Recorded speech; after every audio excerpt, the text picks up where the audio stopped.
I want to make sure that we have covered the basic questions under the curriculum area as a way of getting into a discussion of teaching. I think number one, what is an Anisa definition of curriculum you have down? It's a statement of two interrelated sets of goals, one having to do with process, the other content, and what children do, usually with the help of teachers and peers, to accomplish those objectives. What children do is called the interaction component, and it was that interaction component that most people were confusing with process. You have to go through certain kinds of interactions repeatedly before you get the process internalized. Process referring to a pattern use of energy that we believe underlies learning competence in that area.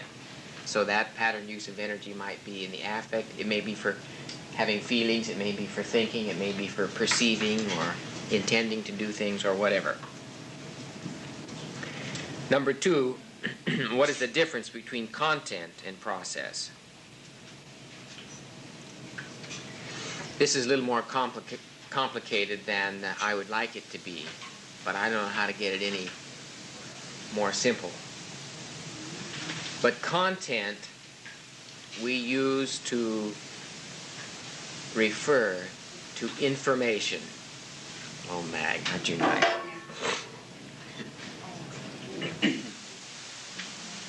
Mag provides so many kinds of supports for this operation. Psychological, physical, spiritual. It is useful, no, it's even necessary to get a clear idea of the difference between process and content, because when you come to plan an experience for a child, it helps you understand what it is you're doing. If you know what the content objectives are of the experience you're planning and the process objectives, they will be interrelated. So there's no way you can get them torn apart. But to have the difference in your head clear is useful because it will keep you from leaving important things out when you're planning. And as you will see when we come to our discussion on planning on Tuesday, that the reason most people's planning efforts are such a shambles is they don't have a framework within which to carry forward the planning. And if they would sit down and spend the first 3 days getting that framework set, of course it may take 6 weeks, but if you get the framework set, then the planning goes extremely quickly because everybody's on the same wavelength. Now you will be doing lots of little mini planning operations as you're working with given children, because you'll see that they have different needs and you want to provide an experience for them. And when you plan that experience, you can do it very quickly, almost in your head without writing anything down, if you know the right questions to ask yourself. And those questions should be initially related to what it is you're trying to accomplish, and secondly, how you go about arranging environments and guiding interaction with the children with those environments to accomplish those objectives. And if you break the objectives down into content and process, this provides, we think, the best framework for doing that planning, whether it's a big plan or whether it's a little tiny plan. Content for us refers to information about the world in which we live. And that information is usually symbolically coded in words. It's factual information. The sun is 93 million miles away from the Earth. There are 365 days in a year. There are 4 seasons, and these are the seasons and these are their characteristics. New York City is the biggest city in the United States, and so on and so on and so on. That would be content. Now, one of the qualities of a good curriculum, and therefore one of the qualities of a good teacher, because these are independent qualities here, if you got a good curriculum, it improves teaching. One of the qualities of a good curriculum is an absence of unnecessary, useless information. See, the amount of information that we have is endless. The question is, what is most important for the destiny of that child?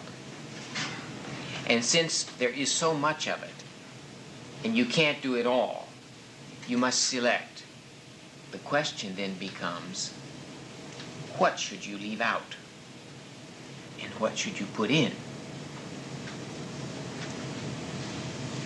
We have some ideas about that. And what you should put in and what you should take out will, in many cases, be largely determined by the culture and the community in which you live. They'll have their own ideas about what ought to be left in and what ought to be taken out. But we would like the Anisa curriculum to be as universal as possible and to provide information about mankind as a species and his living on this planet and this planet's relationship to the galaxy. And that kind of informational base should be of high priority. We're going to talk a little bit later on about criteria for determining whether or not a certain body of information is really all that important.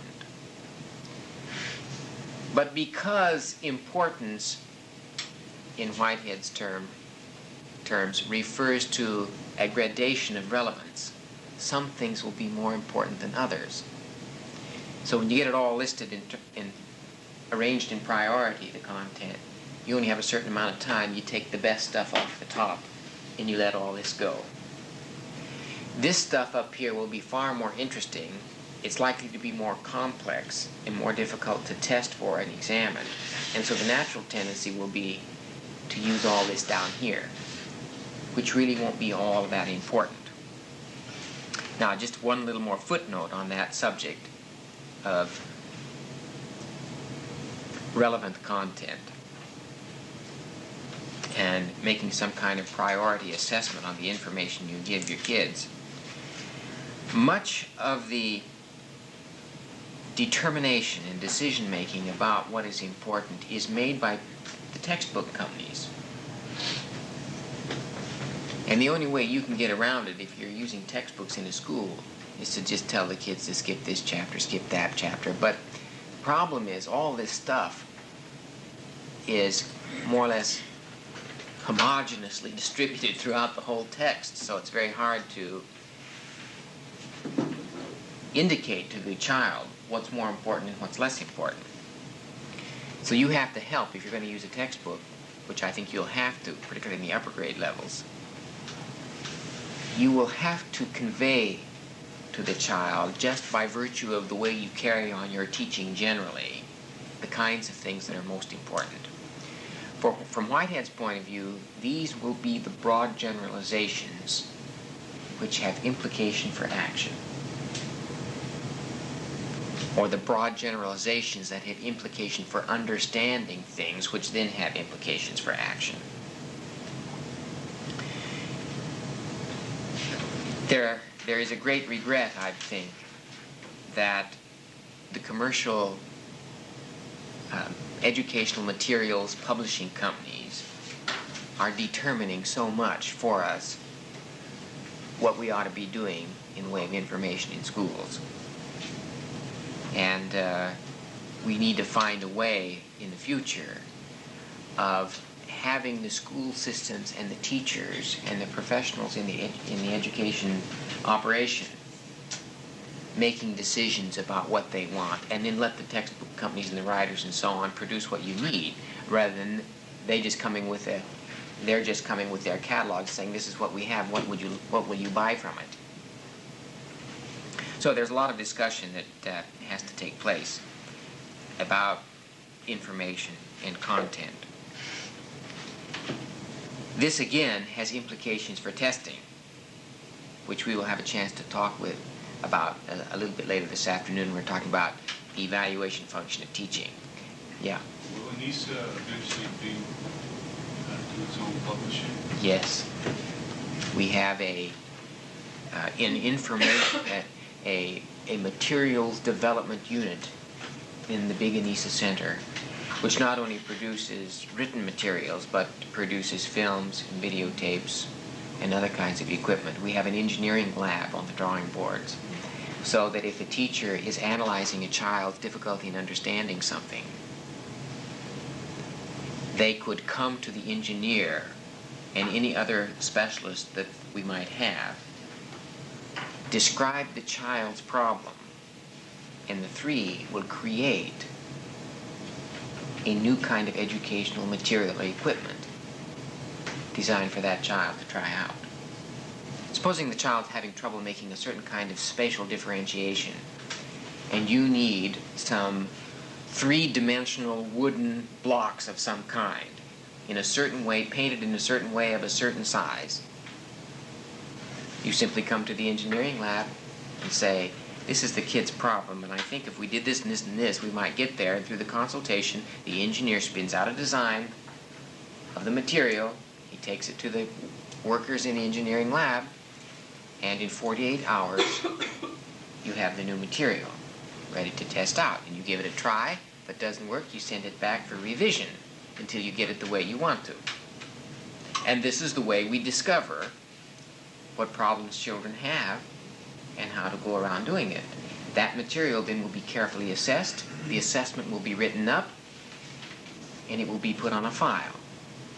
And a duplicate copy of the material will be made for the archives of the materials lab. And then there will be an updated catalog of the available new materials that anybody can use. And when you have staff seminars, all the materials will be presented and explained, and everybody can then make use of it. It's going to be quite an operation when we get it going.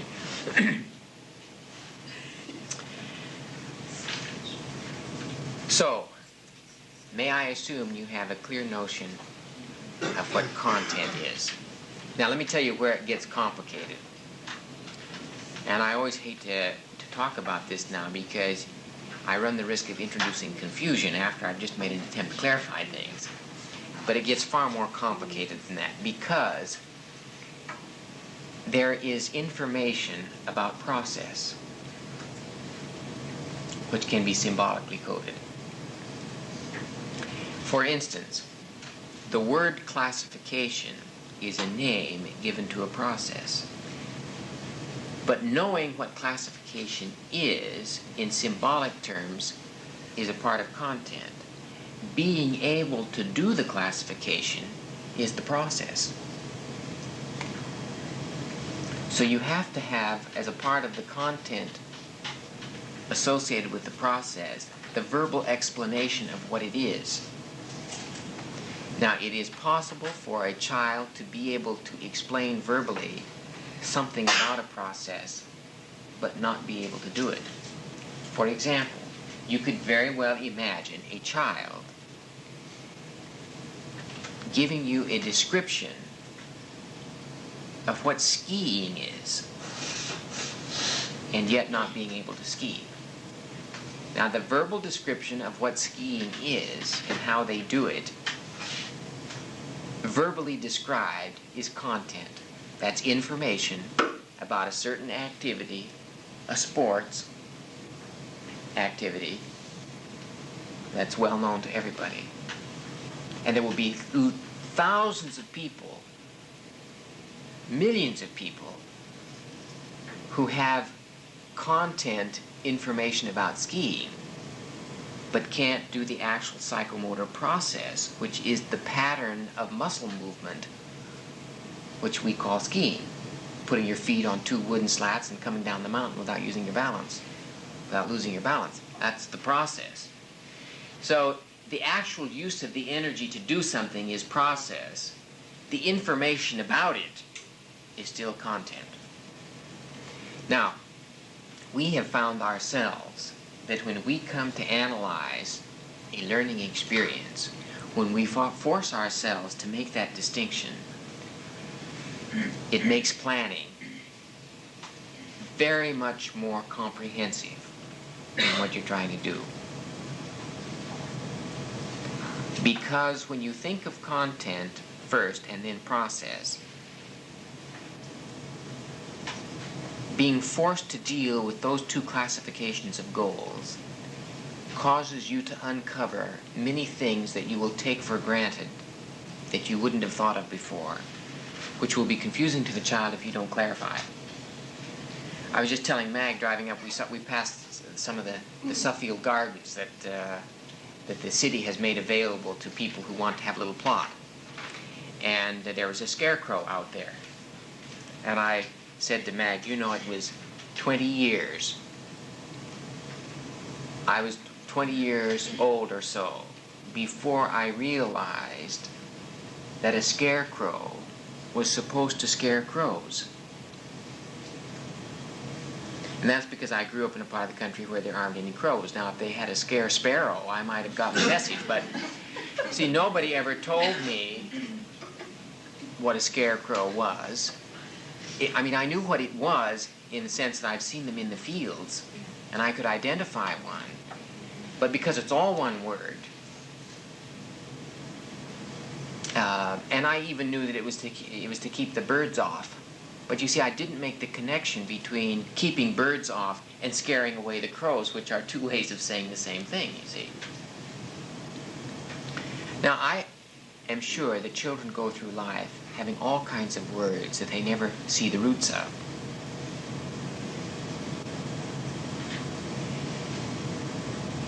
I knew what a windmill was in the sense that winds turn something, but I didn't know that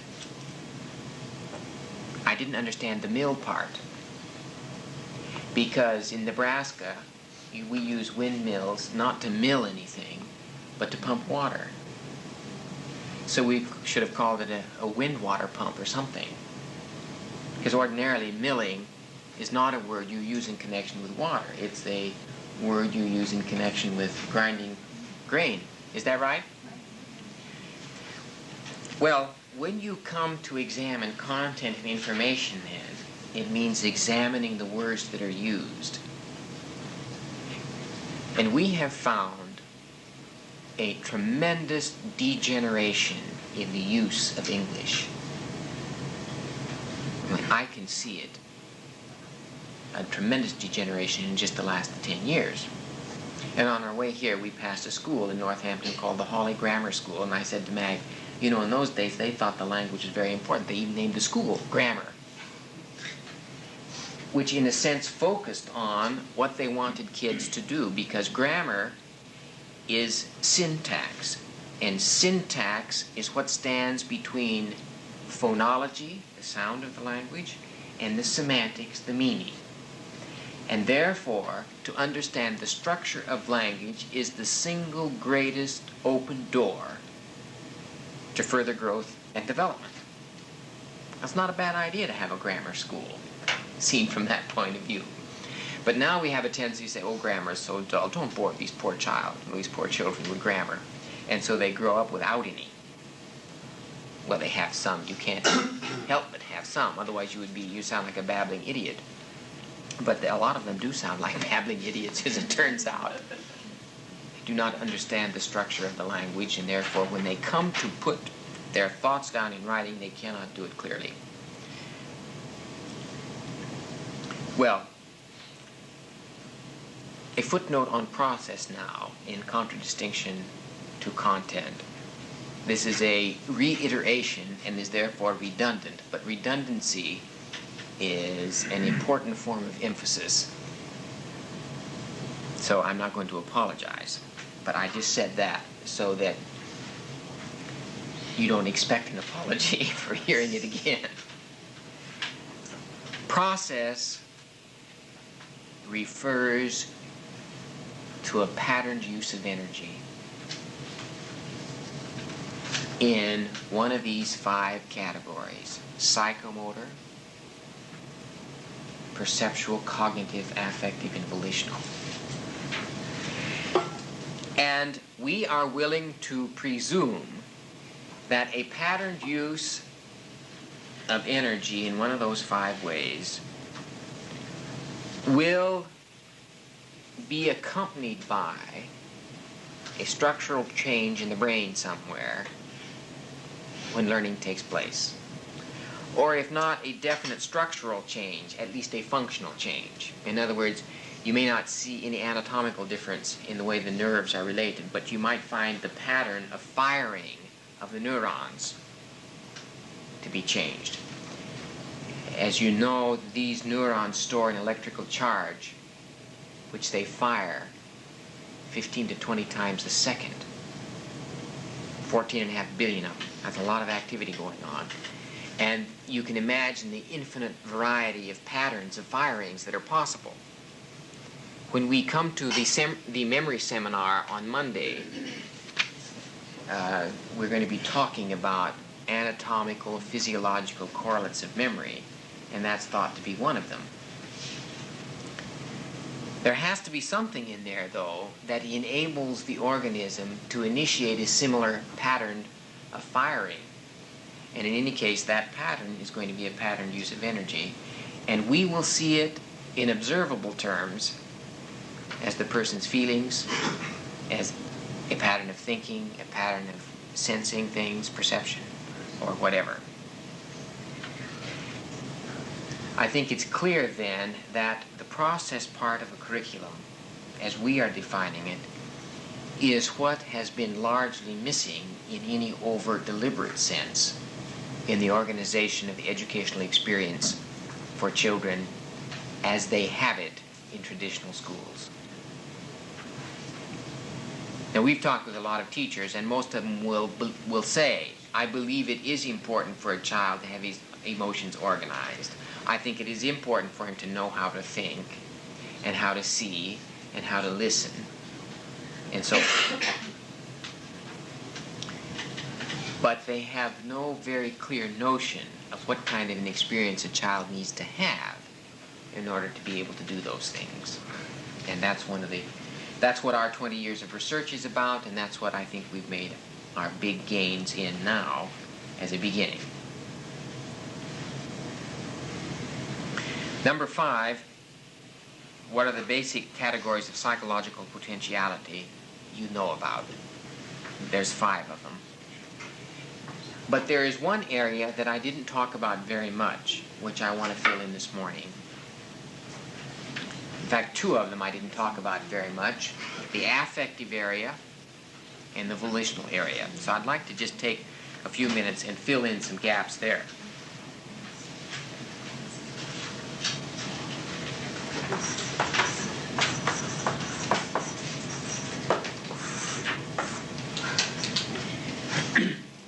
The affective part of man's experience concerns his emotions.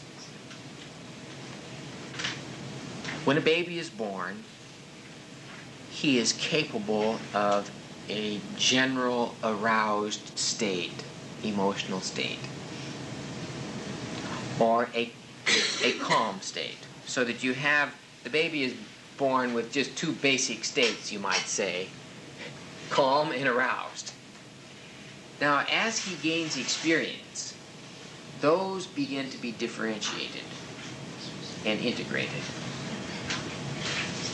largely by virtue of the kinds of experiences the child has. Then he comes to communicate those inner states of feeling by his voice, not through speaking, but through crying or sounds of some kind. And when he coos and makes little babbling sounds, you know that he is having one kind of affective or emotional experience. When he screams and hollers, you know it's another kind. And the screaming and the hollering and the crying and the fussing, over time, begins to introduce new differentiations. And even within 3 weeks, a mother can begin to tell the difference between a child's crying when he is mad and angry and teed off, or when he is hurt, or when a pin is sticking him, or he's uncomfortable because the diaper is wet, or because he's hungry, or because he's got a tummy ache. One begins to sense these differences. And it's interesting that the child himself must be able to sense the differences because the quality of the voice gets changed. This is more or less built into the child. Now, by the time a child comes to school, many, many differentiations have taken place. Now, Mag and I have wrestled with this affective area ever since she's joined the staff. And I believe that Mag has read more books on emotions than any other living creature in the universe. And we have gone up and down and around and through and in and out until we're just an emotional wreck reading all this literature on emotion.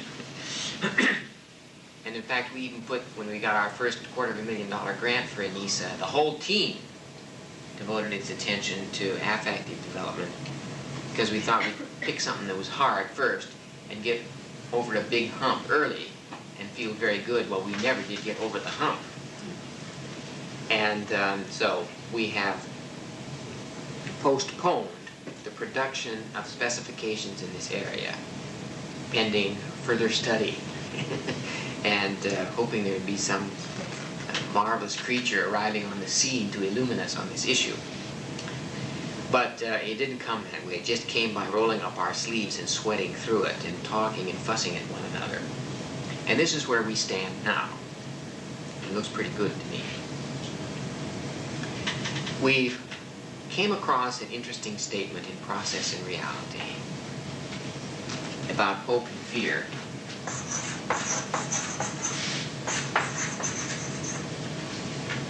And this seemed to be statements that reflected those earlier two basic states of the baby.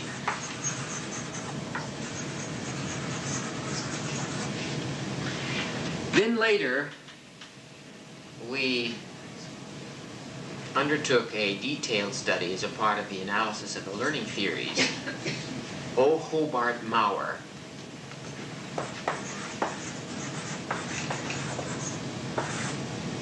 O. Hobart Maurer's two-factor learning theory. It really is a wonderful book. Maurer writes magnificently, and he is one of the great psychologists of this century, in my opinion. I had a chance to talk with him for a long time at one point. He was at the University of Illinois. And a wonderful human being who has gone through many personal trials so that he has not seen psychology purely from an abstract, cognitive, intellectual point of view. He has worked through many serious issues in his own life, which in fact caused him to change some of his views about things. Well, in this two-factor learning theory,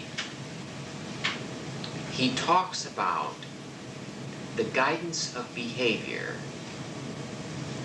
that stems from the person's own inner subjective experience as it is related to what he is doing at any given moment in time. It goes something like this. This is the example he gives, and we have taken this example and used it as the foundation of our organization of the affective area. If you are thrown in the water and you don't know how to swim, I seem to have lots of swimming analogies these days. You sense a great fear because there are too many unknowns facing you, like how am I going to keep my head above the water? And there is knowledge that if your head goes below the water and stays below the water, it's curtains. So you try something out. You flail and thrash around. Now, if you move your arms in a certain way, and your head comes above the water and seems to stay above the water while you're moving your arms in that way, then you begin to feel a little hope. And that directs you to keep on moving your arms in that way. On the other hand, if you're moving your arms this way, and it tends to make you sink, this will increase the fear, in which case you stop doing that. You try doing this then. And then your nose comes up above the water, you feel a little more hope, and that gets you to experiment and generalize with certain kinds of movement, and eventually that inner subjective state helps to guide what you are doing. So I decided that perhaps the chief function of emotions in man is to give a direct assessment of the degree of viability the organism is experiencing right now. Viability comes from the word vi, meaning life, and it means what are your prospects for survival? When you have wonderful prospects for survival, a category of emotions that we might call hopeful give you those kinds of cues. When the prospects for survival are dim, or remote, or unlikely, or improbable, then you have a variety of emotions that are on this side. Now, here is the objective of the affective process curriculum of the Anisa-Model. It is to get the hope emotions and the fear emotions organized in such a way that the emotional experience you have in any given moment in time reflect objectively as possible your real situation of viability.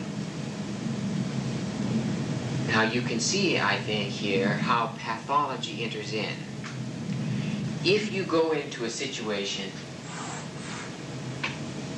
which you should not be afraid of on any objective criteria, but you are in fact afraid, you are out of touch with the reality of that situation. And you are giving yourself a false reading of your own condition of viability. Likewise, if you go into a terribly dangerous situation and you're getting all kinds of positive feelings about things, like a child might crawling towards a boa constrictor because it moves and it looks interesting. He might be very excited and enthusiastic about this introduction of novelty, but it could be fatal. So there has to be, through time, a structuring of the emotions associated with cognition where analysis and reason are, so that the two pull together. Now Dot and I were just talking, coming from coffee, about Albert Ellis's idea of rational emotion. Is it emotional rational? Rational emotive therapy. Rational emotive therapy. It sounds kind of like what we're talking about here. We know that if people's emotions are poorly organized,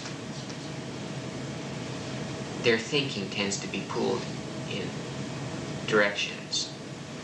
They are in a constant state of trying to rationalize things that won't rationalize.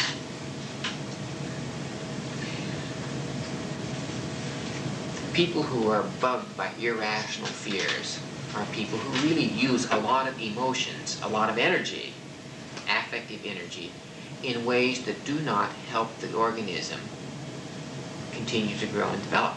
See, anytime energy gets misused, then that represents a slowing up of development. And that's what we try to avoid. That's what the whole Anisa thing is about. Now, a little bit later, when we talk about the organization of the self and values, and two major kinds of pathology, crime and mental illness, we'll do that on Monday, you'll begin to see how this figures prominently in the Anisa theory of therapy and rehabilitation.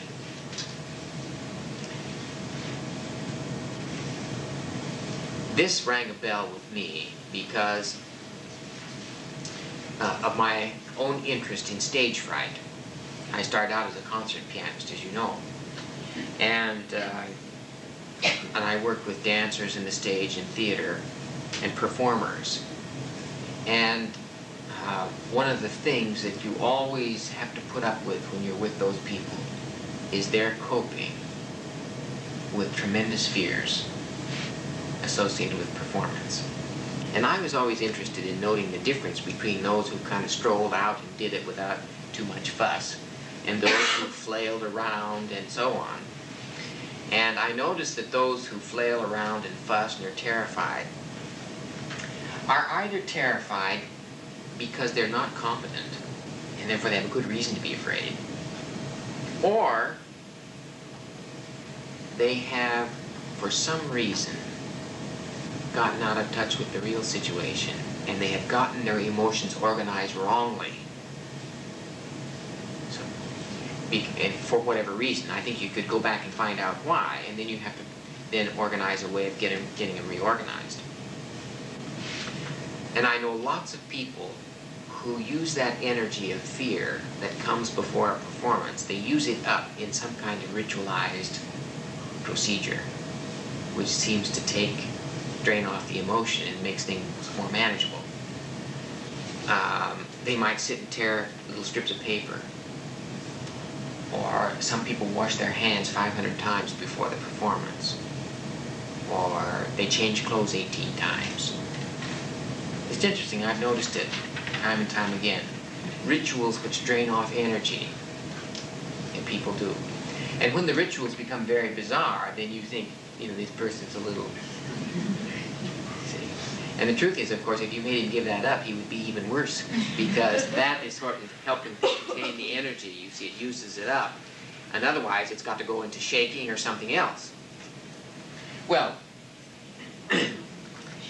at this point, let me just indicate some of the chief factors in getting the organization going right. By starting off telling you the sorts of things that make it go wrong, so those can be avoided at least. Injustice is perhaps the greatest destroyer of emotional stability. It means punishing a child when he didn't deserve it. Another damaging orientation in the organization to a child which organizes his emotions wrong is deception. You give him erroneous feedback. You don't tell him the truth. Or you associate with the truth all of the time a threat of punishment,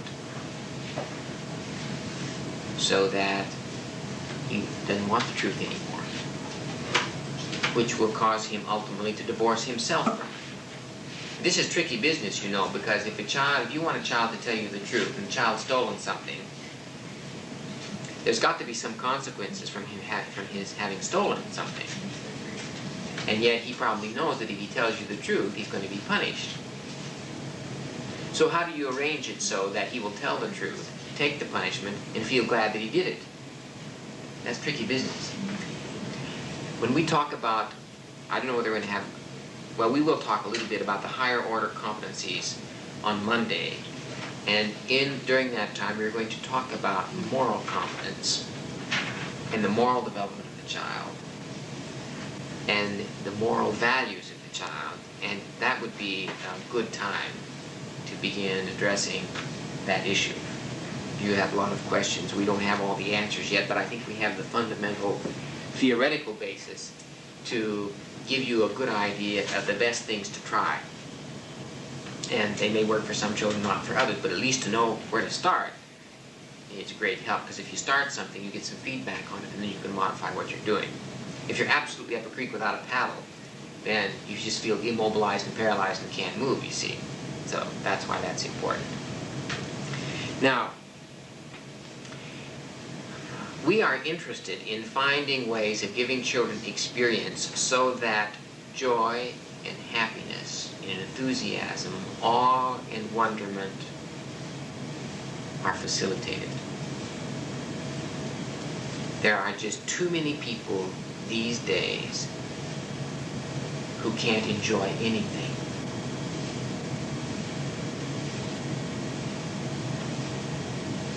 And in fact, they come to anticipate some wonderful event, and when the event arrives, it always bombs out for these people. They somehow do not have the capacity to just get in there and enjoy it with every goose pimple. They can't even get goose pimples. Now, if you have to go through life and you cannot have peak experiences of great enjoyment,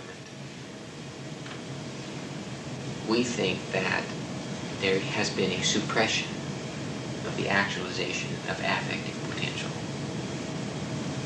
The truth of the matter is, those peak experiences are actually health-giving in a physiological sense. People who can enjoy, it has a psychosomatic good effect on the actual physical tissues. Now, some of you are probably familiar with the work of Abraham Maslow. There was a force in psychology called third force psychology, made up of people like Carl Jung and Maslow, and so on, who suddenly realized that most of what we knew about man from the discipline of psychology came through examining pathological cases. So these guys got together and said to themselves, why don't we go out and find the best put together people, the happiest, most productive, the kindest, the most cooperative, the most noble, the most creative, the most imaginative, the nicest people we can find who are healthy, happy, and going places. Let's get them together and examine them. And see if that won't give us a more decent perspective on man, rather than looking at all of these neurotic, broken down, psychotic, unhappy, abysmally miserable, depressed human beings. It was a marvelous idea. So that's what they did. They started looking at these happy, wonderful people. And they found out that one of the characteristics of these kinds of people is a capacity to enjoy an occasion from the bottom of their toes to the tip of their head. And they are not afraid to let go and enjoy something right now. See, there are a lot of people who can't enjoy anything now. They only expect to enjoy something in the future, but you see, when the future becomes now, since they, by definition, are people who can't enjoy now, that always is a disappointment. Now, there is a problem in having people only be able to enjoy the present, because they never think of the future. And of course, if you don't plan a little bit for the future, then of course the present tends to get tricky. So you can't be a 100% hedonist, but you ought to be able to enjoy now, most of the time. In those moments when you can't enjoy now, in the present, then you have to see what it is and why it is you have to do what you're going to do that you're not enjoying for the sake of preserving and safeguarding a future towards which you are moving. But people who live only in the future never live. People who only live in the present usually have a messy present because they didn't plan. People who live in the past are dead, psychologically. The present has no meaning, just a rehearsal of the past. So, from an Anisa point of view, these emotions need to be organized so that the past is realistically assessed and perpetually reinterpreted for the sake of negotiating the present with a view to a good future. And there's got to be that organization around past, present, and future in the way you feel about things, such that there is a motivation for continual growth and development. If things get organized in another way, then energy gets deployed in ways that make you interact with the environment, which then turns out to be suppressive of your potentialities. Freud had an interesting notion, the idea of cathexis, which in a broad general sense refers to an investment, an emotional investment of some kind, which we put into something else. Now, if you have learned to respond emotionally negatively to something that is good for you, you have then organized that part of your life in ways that will not support your further growth and development. Freud analyzes a case.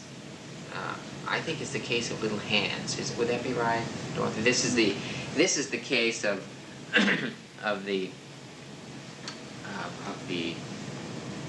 I may be wrong, but I'll just tell you what the case is. It may not be Freud, but it illustrates the point. They show a little boy a white rabbit, and then they provide a noxious stimulus at the same time, so that there is a negative emotional arousal occurring at the same time as being with the rabbit. Now, of course, what happened is exactly what you would expect to happen if you have any sense at all, namely that the child comes to dislike rabbits. Now, this is not some great tragic in the kid's life, because if you don't have anything to do with rabbits for the rest of your life, chances are that's not going to be a great suppressant of your potentiality. But there is a natural tendency and inclination for human beings to generalize. What happens when the child generalizes first to everything furry, and secondly to everything that's white? Then you begin to have problems. Now, there's an interesting study on generalization, just to give you an example of a concrete study, on why children usually flip into a fit when they go to see a barber. Usually young boys, little boys. Well, one study showed that every time a child went to a barber and went into a big fit, it was because the barber wore a white robe and the kid had had a previous experience with a physician that had given him a shot. So the child is making an association between men who wear robes and hurt. So we have the obligation in Anisa to help a child come to organize emotions in a way that have rational basis. And our specifications on affective development are going to be elucidations going about that. They will have to do with things such as the management of anxiety. In fact, we do have a specification on the management of anxiety. It's about that thick. And we have to find some way of trimming it down and making it more digestible. But if you cannot gain control of and manage anxiety, in this day and age, you're in deep trouble. And living in a perpetual state of anxiety is living in a perpetual state of emergency. And the problem with anxiety, which is a derivative of fear, is that it does not have any object. So you are in a state of emergency without knowing exactly what the emergency is. And if you don't know what the emergency is, you don't know when to declare it over. In which case, you just get worn out. When you are anxious, adrenaline is going into the system. When adrenaline is going into the system, there are influences from that hormone on blood pressure. And if it goes on for too long, you may develop cardiovascular problems. There are implications for the way the vagus nerve functions. You know, the vagus nerve is a big long nerve that starts up here and goes down and goes through the heart, lung, liver, and stomach. It just kind of wanders down. This comes from the same word as vagabond. It means wandering, like a vagabond. It has a big nerve. And of course, one of the treatments for ulcers is to cut that branch of the nerve off that goes to the stomach, which keeps pouring hydrochloric acid or whatever else it is into the stomach, which causes the stomach to begin to digest itself, which makes the hole or the ulcer, you see. That's why there's got to be some way of managing anxiety, and part of that management has to do with the advanced stages of psychomotor competence.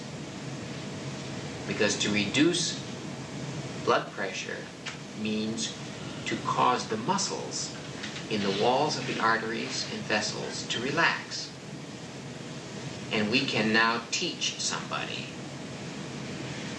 voluntarily to relax the muscles in the walls of the arteries and blood vessels such that they can voluntarily reduce their blood pressure and bring it down to normal. We can also train a person to slow the heart rate without taking any drugs.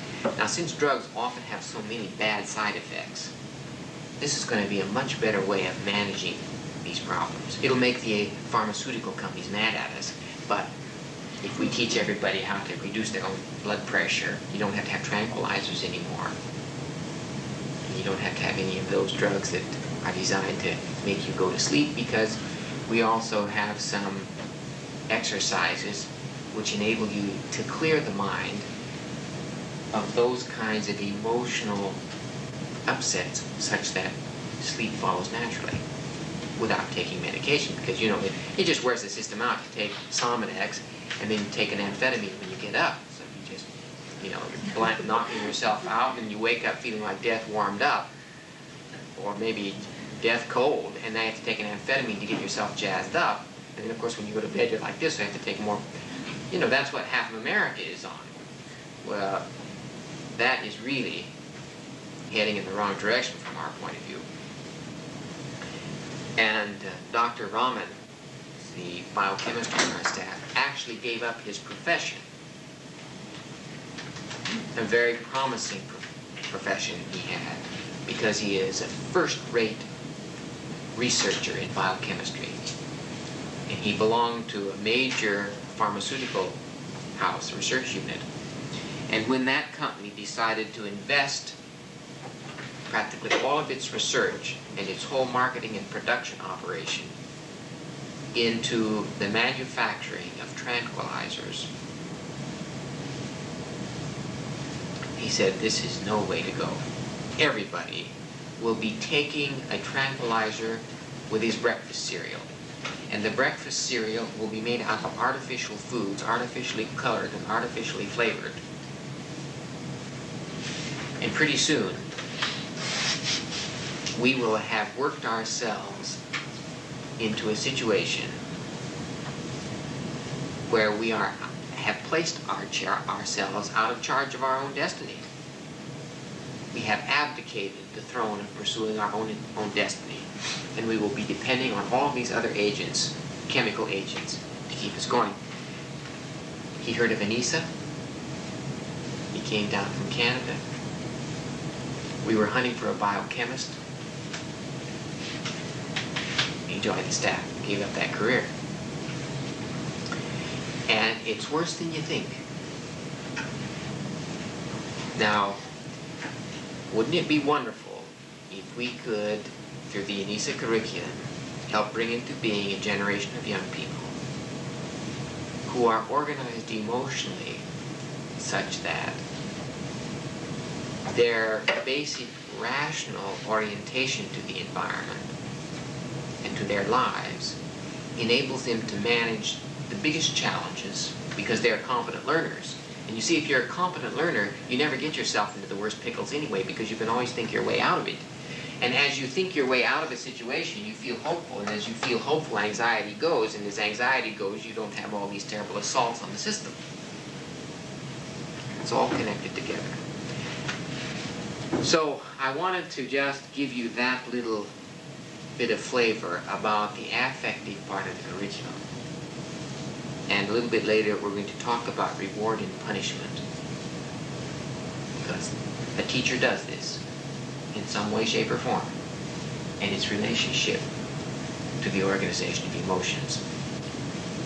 Because you can really get disorganized if you're not careful on that score. Mag, do you want to add anything to that since you're the big expert in the Western Hemisphere? Not at the moment.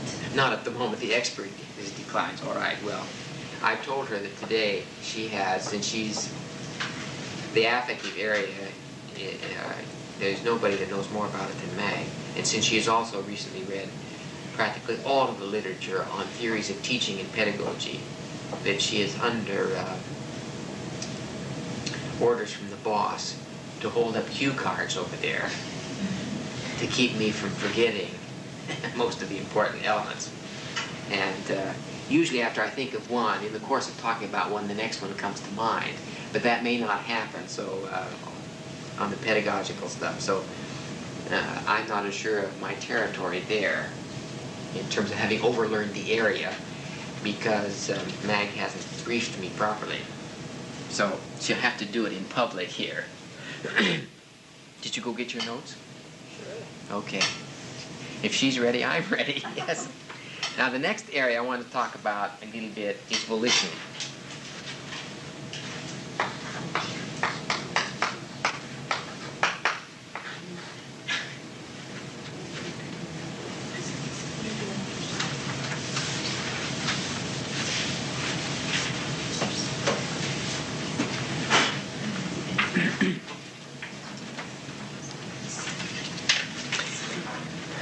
When we first started Anisa, well, not when we first started, but when we first got our $250,000 grant and the first team got assembled and we started working, and we went through the literature to try to decide what these categories would be, they were all messed up. But as we gained more and more information and we thought, and we tried to relate everything to first principles and we began slowly building the theory, in those early days it really was kind of hair-raising because we had so many conflicts and we just couldn't get things hooked together. Well, I just want to add, I've relearned the model 3 times. Well, hang on there, maybe another 50 times ahead. Oh, but you came on at a time when things were safe and well organized. Oh, yes, you didn't know the way it was, but you should have seen it before. Maybe I did. Well, I was messy when I joined. Oh, well, I mean, everything is relative. Yes, You, exactly. I mean, that was like the calmest order by the time you were. When we first started the model, I wanted to say the other day that creativity was still considered an area of potentiality 3 years ago, or 4 years ago. Oh, well, that was pretty messy then when you came in. I take it back. Time has flown by faster than I thought. Because I've seen the transition around that issue in the... Yes. And the... Well, that did clear a lot of things up when we finally saw creativity in and you see, we knew that White had said it was the universal of universals. It should have cued us that it applies to everything, but you know, you just don't make those connections until you bang your head against a brick wall, and if you don't destroy your brain cells, you can finally think up a new thought, you can get on the way. But then I think Dick has made another important assertion, that is that he hasn't been too disoriented and disorganized by seeing the transition and growth. Well, in yes. development. because, again, that's the release of potentiality on everybody's part, they're willing to keep growing with the thing. Well, I don't mind that really, because it's the living proof of our good intentions to hunt for the truth, and therefore we don't mind changing. But we wouldn't change arbitrarily. We'd have to have a good reason for it. And it's getting harder and harder to find a good reason, which is a sign that the model's begun to settle down and behave properly, and we're willing to assume at least we're relatively close to the truth. Well, when we first started the model, volition was always there. In fact, when I started working on it way back in 1962, I had volition and will in the original conception. So it's been there from the beginning. And I was interested in that because I saw the difference as a therapist in patients who thought they had some control over things. I saw a change in their therapy the minute they thought they had some say over things. And I also found it almost impossible for the person to get well until he began to feel that he had some power, that he could make some decisions, that he could intend things and carry them through to a conclusion. And then, of course, if you look at the great philosophers, will and free will are always hair-raising issues that they've wrestled with and struggled with, and so on. Well, when psychology more or less broke away, from philosophy and set up its own empirical discipline, presumably, it borrowed the Newtonian model, which was mechanistic. And therefore, its way of dealing with the problem of will is to simply say it didn't exist. Namely, the position was that human beings are like everything else in the universe. Everything they do is caused by something else, not themselves. Therefore, will doesn't have any meaning. In other words, the Newtonian classical physics approach enabled the psychologist to get off the hook if he's going to take that model and just say that will doesn't exist. And therefore they explain behavior in terms of external forces always. You're thirsty, therefore you have to have water. And of course, thirst, from my point of view, is an internal state. But you can say that you can build a bigger mechanistic case around thirst than you can around some other things. Well, when I later went into a detailed study of Whitehead, and he said the major shift in conceptual thinking about the universe was moving from a mechanistic theory to an organismic theory, and the chief distinguishing feature of that move was the reintroduction of the subjectivist principle, or what he called subjective aim, or if you want, subjective will.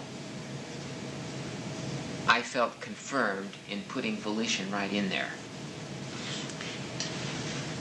Because not having it would be a violation of the organismic view. It would be having the subjectivist principle missing. So the fact that volition is in the Anisa-Model rests squarely on that fundamental shift in philosophical thinking in the latter part of the 19th century, away from the mechanistic conception of the universe to an organismic one. So it's not just something tacked on this model. It sits right in there as one of the kingpins. Now, we talked a little earlier about how the model has changed from the time Dick came on board and Mag too.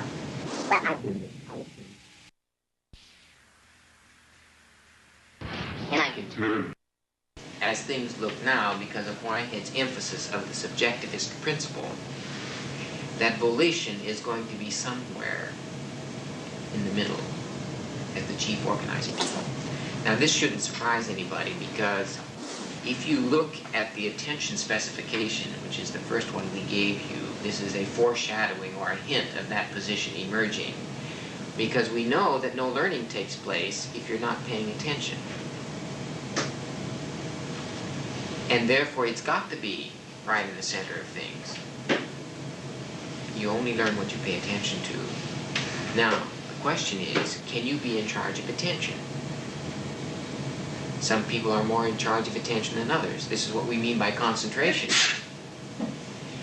If every little stimulus that appears in the environment simply takes you over there, you are less in charge of attention. And that means, in a sense, your will is a little bit flabby.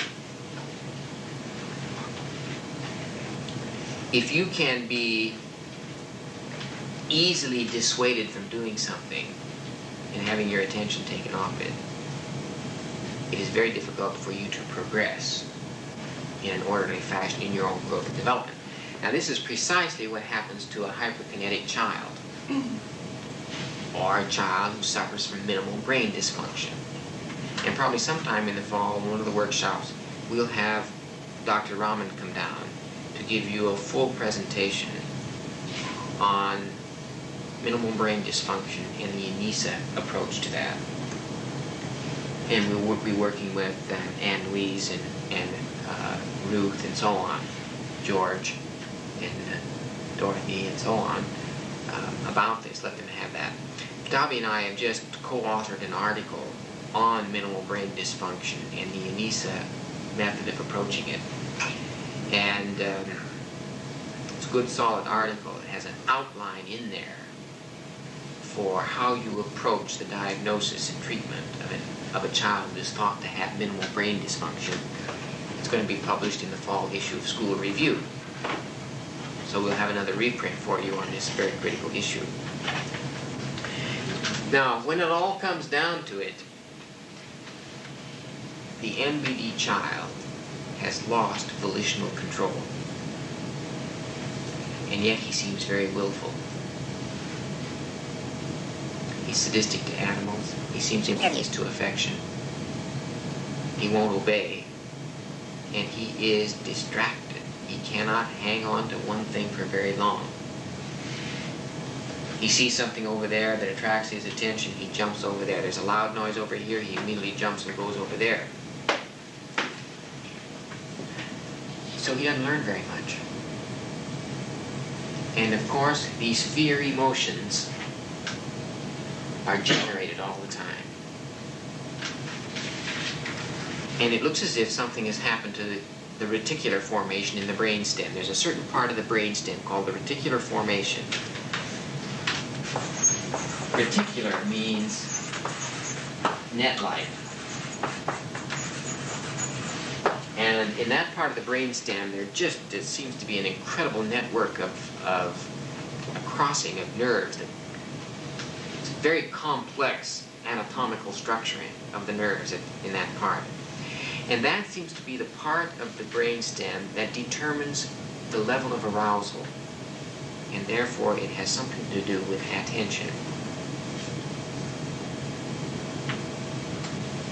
It is that part, we think, of the brain that sorts out and screens out everything coming into you. You see, if I had to attend to everything going on here, I would be aware of the machine going around and making a sound. I would be aware of the little bit of noise that comes from these lights. I would be aware of every little movement that you make, every little sound, every little shift.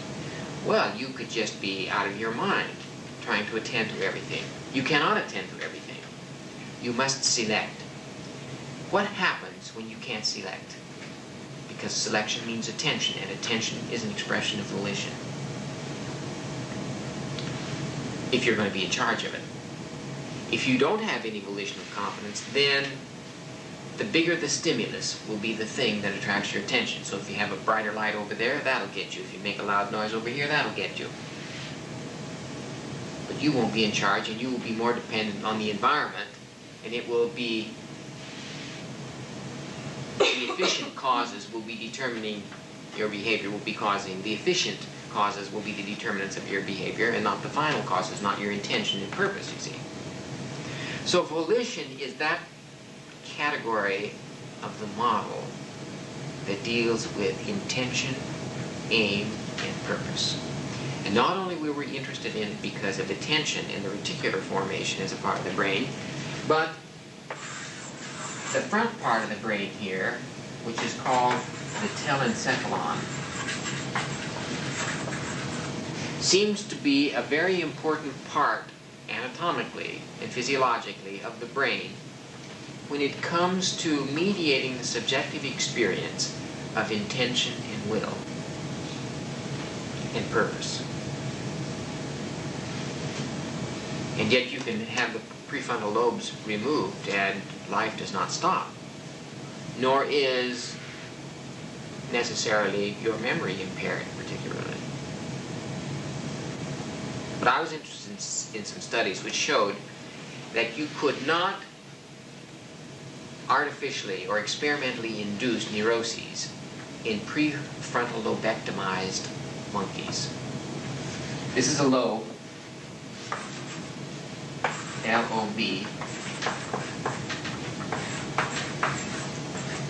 T-O-M in Greek means to cut, and ek means to cut out and throw away. Ot, O before otomy, means to just cut. So if you have a tracheotomy, you just make a hole.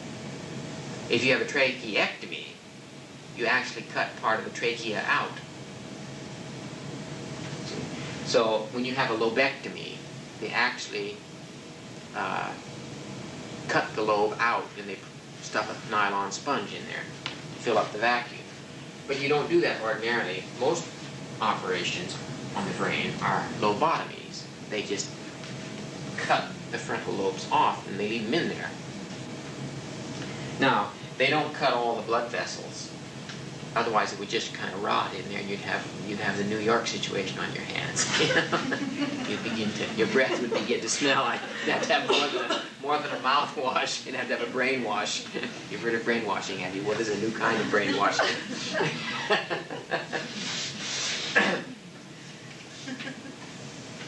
You know that the Greeks used to think that hysteria was caused by the female organs, and therefore to get rid of them, you had to cut them out, which was called a hysterectomy. See? Now, that was obviously a male-dominated scheme of thought, because nobody has come up with what you should do if the male becomes hysterical. This would be something of a problem. Well, here's the interesting thing to me. When I came across those studies about the what did you say, Matt? She's got a suggestion, I can tell. Well, I don't think we will entertain your suggestion at the moment. When I came across these studies that showed you could not create neuroses in monkeys who had the prefrontal lobes cut off, the question is, why not?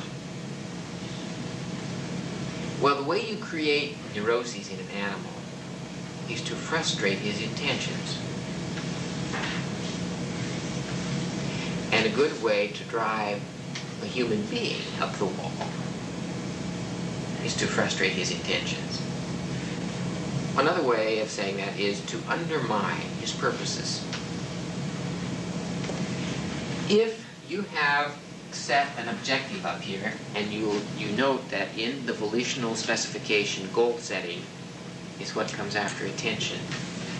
If you set a goal up here, that goal then becomes your purpose, and it functions as final cause because you organize your life around it.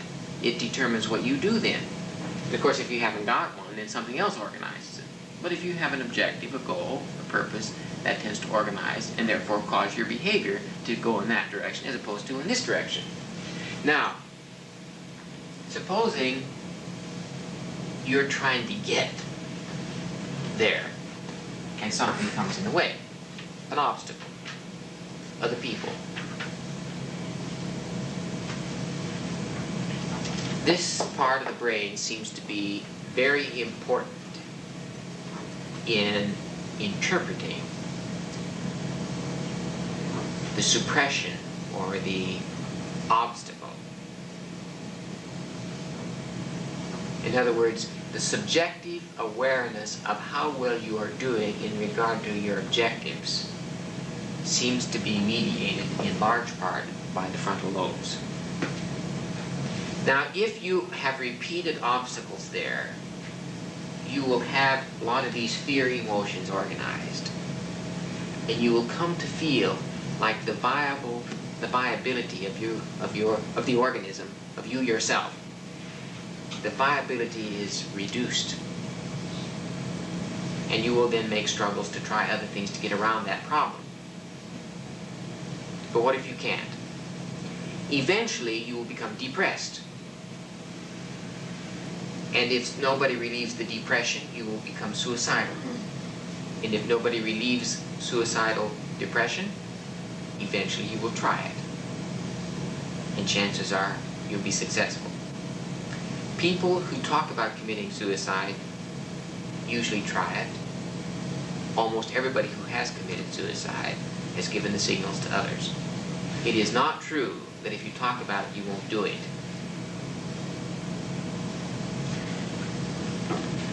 The quickest way to surgically get rid of suicidal obsession is simply to cut off the frontal lobes.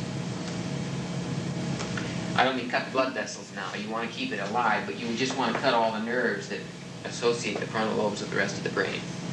If you cut off the prefrontal lobes, you do not feel anxious anymore or depressed. Because if your depression came from frustrations of your intentions, you now don't have any major intentions anymore. It's a wonderful relief. There is built into each one of us then a kind of divine discontent for becoming something better than we are now. And a lot of our frustrations in life come from hanging on to that. It's what makes us human. But when it gets too bad, and there's no relief, then you'd rather die than stay alive. That's what martyrs do, you see. They say, I want this, I believe this, I must have this. My whole life, my whole value system is organized around that. If I can't have it, I'd rather be gone. And therefore, they're martyred. This is a uniquely human attribute. You can't imagine some dog being cornered and standing on his values and saying, well, kill me. I believe this. No, the dog gets the heck out of there. He'll, no matter what, he'll get out of there to save his skin. But human beings sometimes don't. They'll face the firing squad first. Now, it would be an interesting empirical study to take people who are insisting on martyrdom and cut off their prefrontal lobes and see if they'd give it up. Chances are they would. They'll say, well, before the operation it seemed so important, but now it doesn't seem important at all. That's it. I'll give it up. Don't shoot me.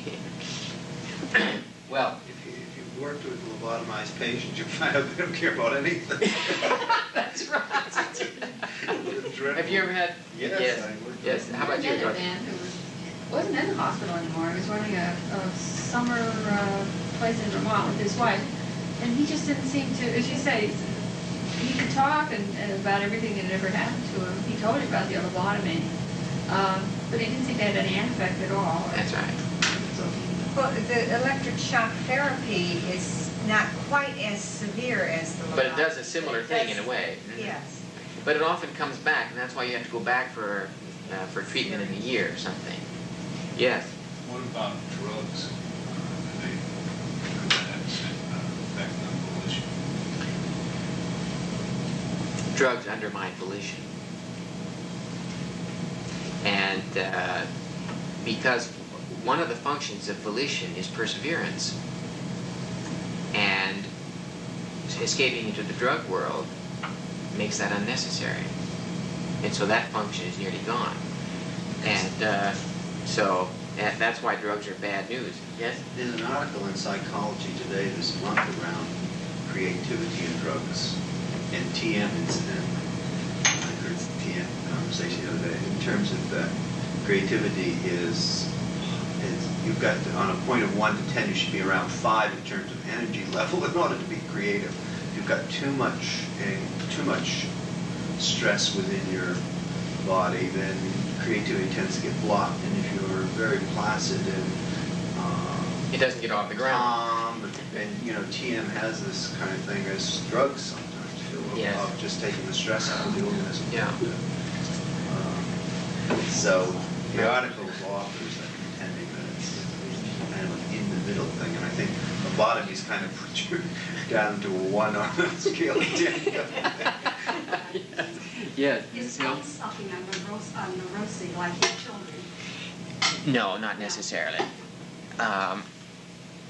There's a lot of studies on thumb sucking and the relationship to weaning in the breastfeeding operation. But the reason for thumb sucking is that when you are sucking the breast as a baby, the hope emotions are high because you assess the condition of viability as very good. After all, you're against a warm bosom. That's why breastfeeding is so much more important, because it's hard to get too enthusiastic about a Playtex bottle. But anyway, yeah, that's better than not having anything to eat. I'm trying to speak from a child's point of view, you understand.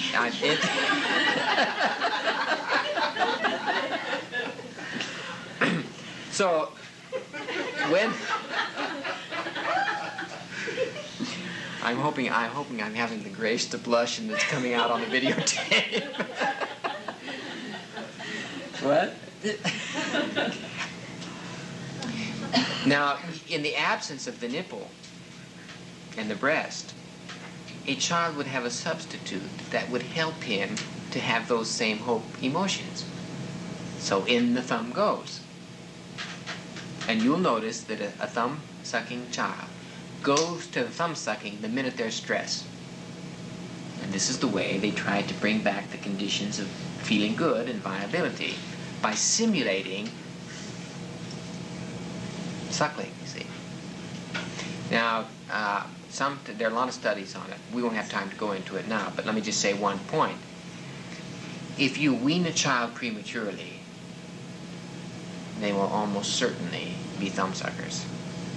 If you fail to wean the child at all, they will also become thumbsuckers. So you want to try to, the studies show you should kind of do it in the middle somewhere. And that middle may be different from different children. The studies never had any children. The studies never had any children. Well, these are, for instance, at the lab school at the University of Chicago. And we have a person in the room who went there and graduated from there. I don't know whether they took information on you about thumb sucking and weaning and toilet training, but they did. I wasn't there for that period. You weren't there for that period. But most of the people who came into the lab school at the University of Chicago had detailed statements taken from parents on weaning, toilet training, thumb sucking, all those things. And they later did studies on puppies on weaning, and on whether puppies would suck on a dummy teat. And all puppies who got weaned too early would spend part of the day just sucking on a dummy teat, whereas those who were weaned naturally by the mother dog did not suck on the dummy teats. So there seems to be some, I mean, you know, these general statements rarely apply to an individual case 100%, you see. But so that's why Whitehead says it is very important. It's very important intellectual activity to make generalizations, but at the same time to find in specific instances reflections of the general case. And you got to be careful. You can't impose the generalization on a specific case because it may not work. But the only way thumb sucking becomes in the direction of neuroses is that if the child, in order to improve his condition, withdraws and sucks his thumb instead of getting out there and doing whatever it is needed to do in order to handle the situation, then that becomes on the neurotic side of behavior because it's dysfunctional. I mean, it's not a use of energy which is helping him. for a child, I mean, the thumb sucking thing is a fairly normal kind of thing if it's not carried too far. And you know, some people say that Winston Churchill, that cigar he had all the time, that's nothing but a pacifier. See, he didn't light it up much of the time. And in fact, there is a correlation between people who smoke and when they were weaned. Then they say that there's an oral drive associated with that. Now, that may be something that you wouldn't all agree with. I'm just telling you what the studies are. You can decide for yourself. See, if you stop smoking, you have to suck on lifesavers. You have to do something with your mouth to sort of. Oh, Jesus! I didn't notice anybody was smoking now, so you forgive me. Now, here's an interesting thing. This word "tell"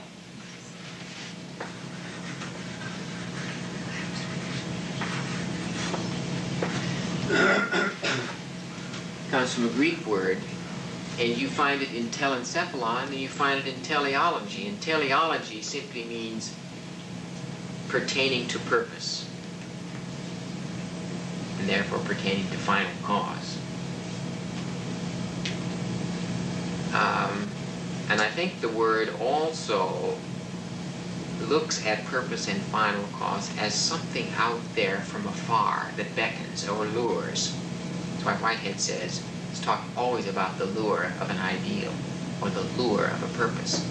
So tell also has that as a prefix, has the idea of from afar. That's where we get to television. It is vision from afar. Telephone. Phone is a sound from afar. Telegram. Gram means writing or a message. Graph means to write. Gram is what gets written. A telegram is a letter that's written from afar. See? So we've used those words to telepathy. Pathos means to feel, so telepathy means to feel from afar. Mental telepathy. So on. I keep wondering why they don't teach Latin in school anymore. Well, it's so helpful because it is absolutely helpful. Of course, this is Greek, but right. There's 150 things. But the point is still taken. Yeah, that's right. I couldn't resist that. It's all Greek to us anyway. Yes, right. We'd be happy to just talk English. It's such a vital thing, and it gives you Yes. so many derivatives and Well, we're going to introduce this, as you will see, in the Anisa curriculum. Yes, we both know the derivations of the words in English. And the Anisa spellers will be organized around word families that belong to families because they are related, and they are related because they have the same ancestors. See, this will make spelling meaningful. It will increase their vocabularies and give them a very well-developed linguistic capacity. And you see it in the way we always explain things. We're very interested in explanations by looking at their derivations of their words. Well,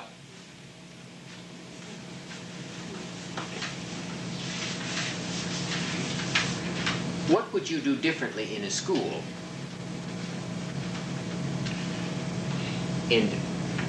to make certain that a child's volitional competence is guaranteed? Well, there are lots of things, of course, and many of the process objectives of the Anisa curriculum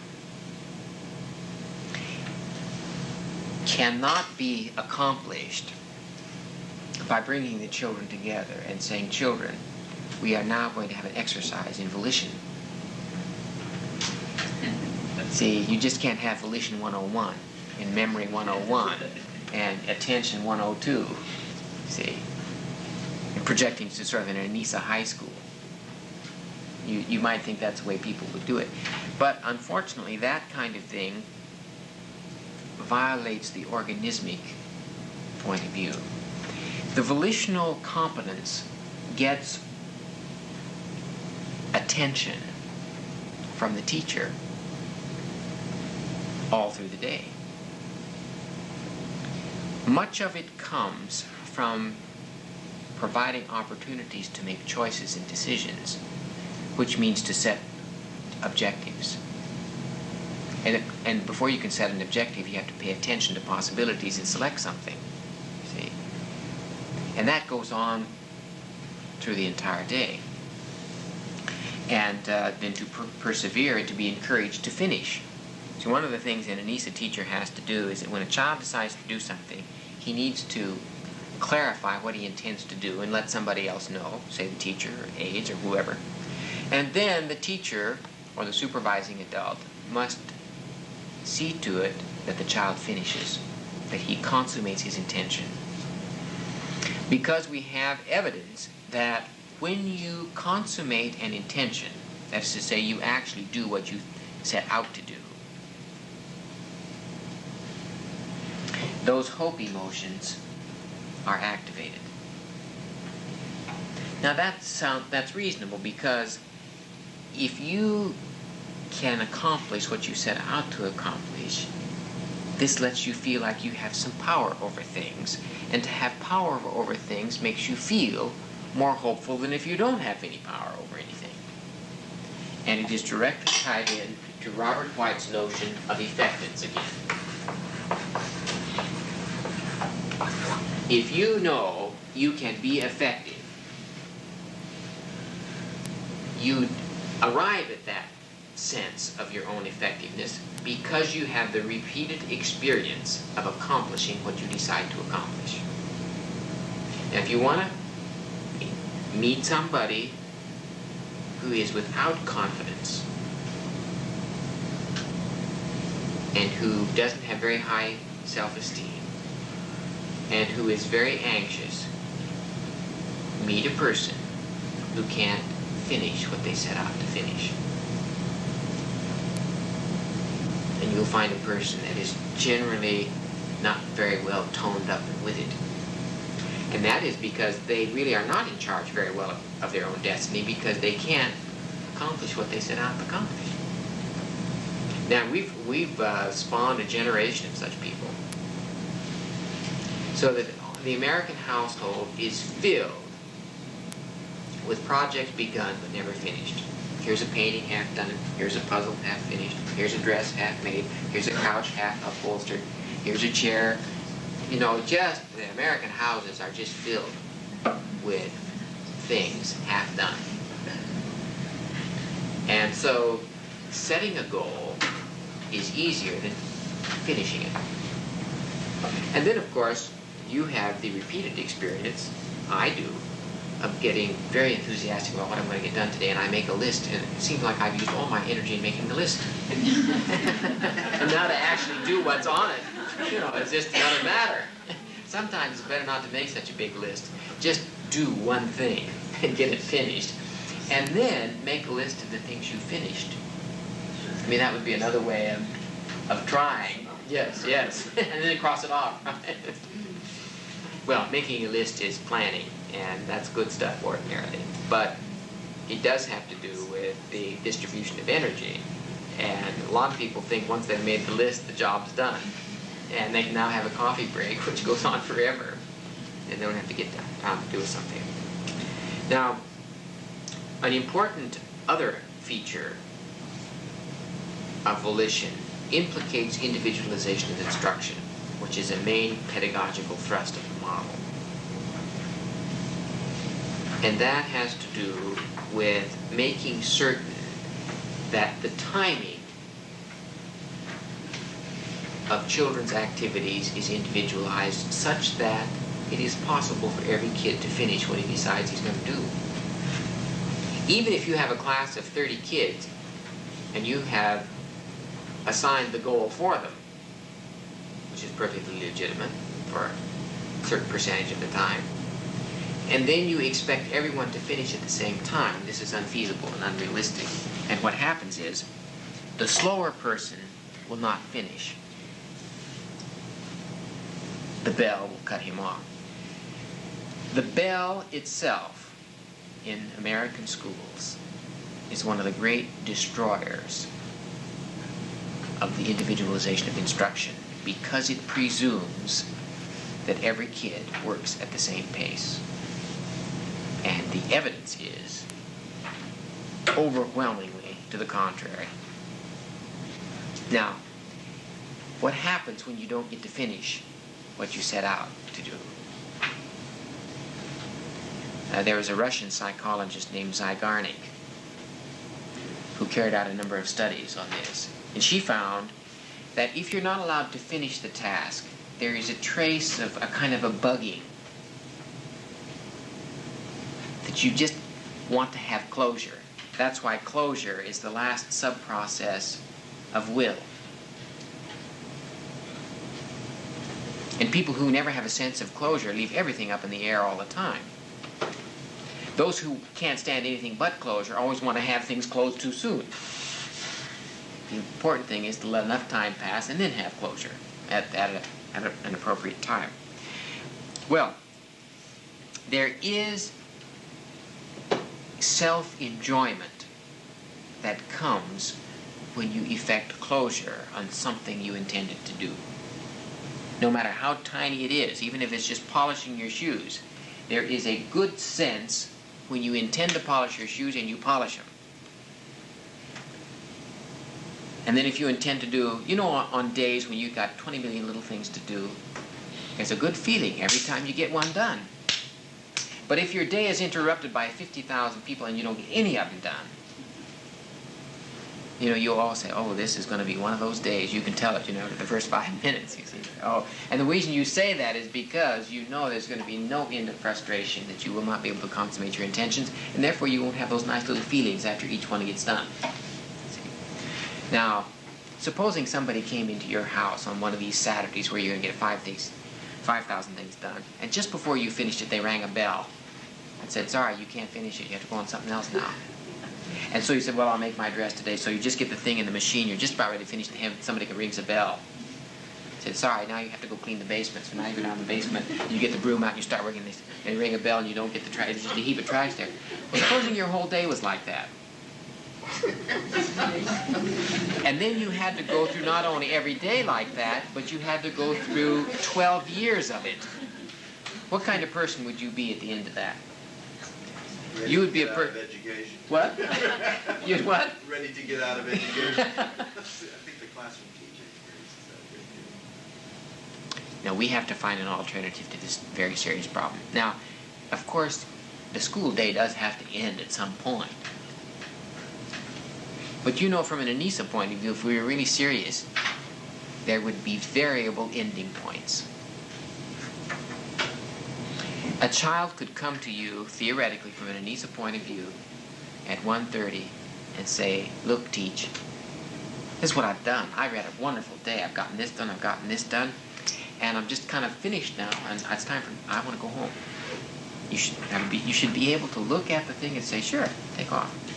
Somebody else ought to be able to come at 4 and say, you know, I got an hour and a half work on this thing, and I really want to get this done before I go home.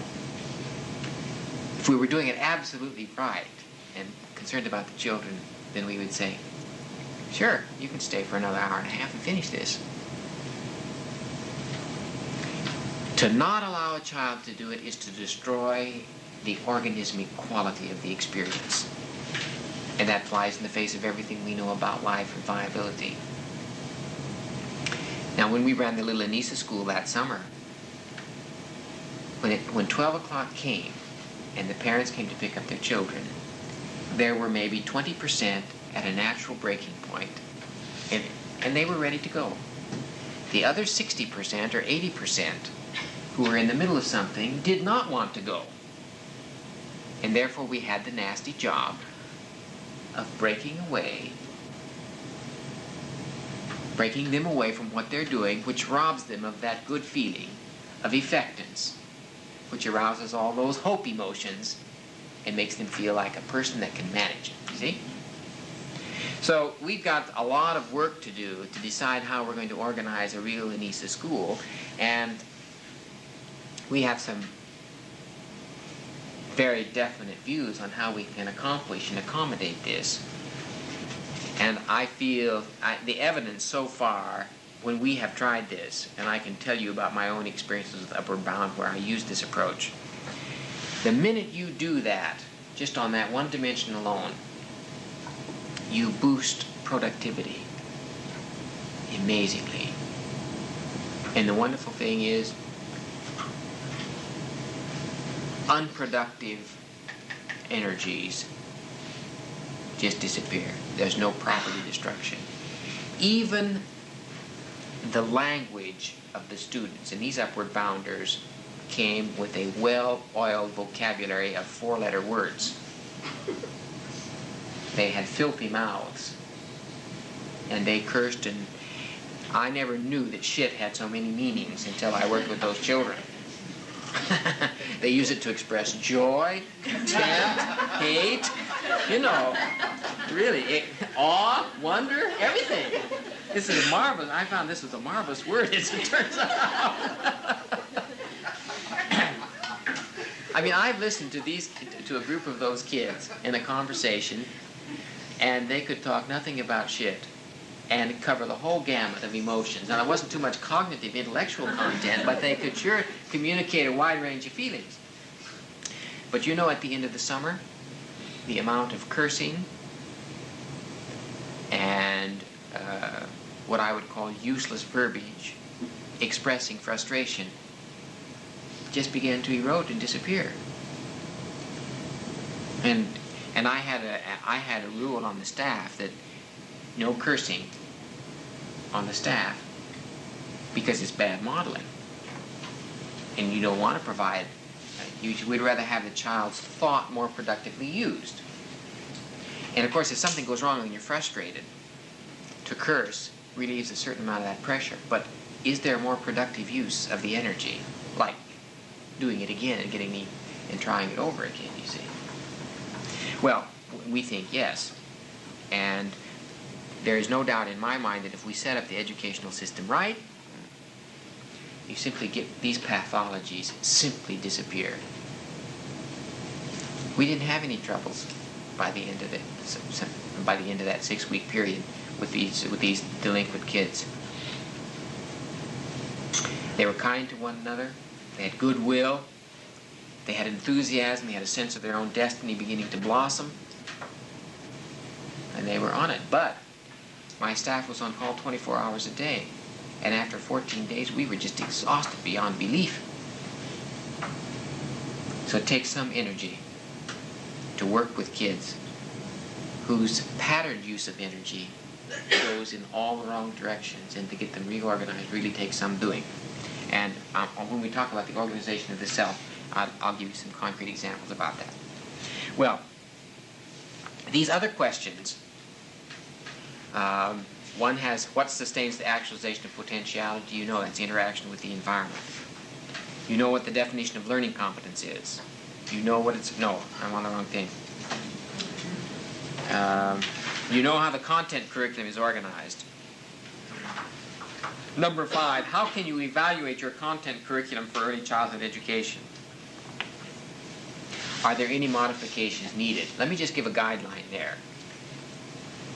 Ask yourself the question,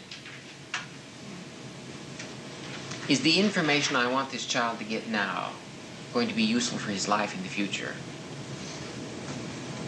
Now, if your answer is, yes, I think it will be useful, you should ask yourself the next question, namely, is there any other information that would be more useful than this, that would fit in here? And if you can think of something more useful, then get rid of what you thought of first and substitute it with something more important. In other words, there is so much, we have only time for the most important. And we have some guidelines for that, which we'll be talking about during the coming year. But you can ask yourself that question, and once you begin thinking about it, you probably come up with some perspectives on it. What are the functions of the 3 basic symbol systems? Well, they are vehicles of memory, and therefore they help you build up the immanence of the child, and they also are used to help structure or give pattern to the use of your energy. And of course, these symbol systems are vehicles of the content curriculum, but they have implications for process too, because they help determine how the energy gets used in the patterns. Number 7, how are interactions classified in the Anisa-Model? And number 8, what are some specific ways to guide a child's interaction? Are more properly pedagogical questions, and I'm going to now put them over into the next session. When we come back from coffee, I'm going to define teaching, show how it is derived from the theory of development, and have a detailed explanation of what might be called pedagogical axioms of the Anisa-Model. These are general principles of teaching which put the flesh on that very concise definition of teaching such that would improve the power of anybody who uses them to improve his teaching. Okay, have a cup of coffee. Definition of teaching from the Anisa theoretical perspective. As in the case of curriculum theory, we found that there could be no comprehensive theory of teaching by itself, that it in fact had to be a derivative theory that would be related to a higher theory of some kind. And in the case of teaching, it not only has to be related to a higher theory, but it has to be related to a parallel theory, namely the theory of curriculum. The definition of teaching is derived from that basic proposition in the theory of development, that the translation of potentiality into actuality is sustained by interaction with the environment. And therefore teaching means arranging environments and guiding the child's interaction with the environment in order to achieve the objectives outlined in the curriculum.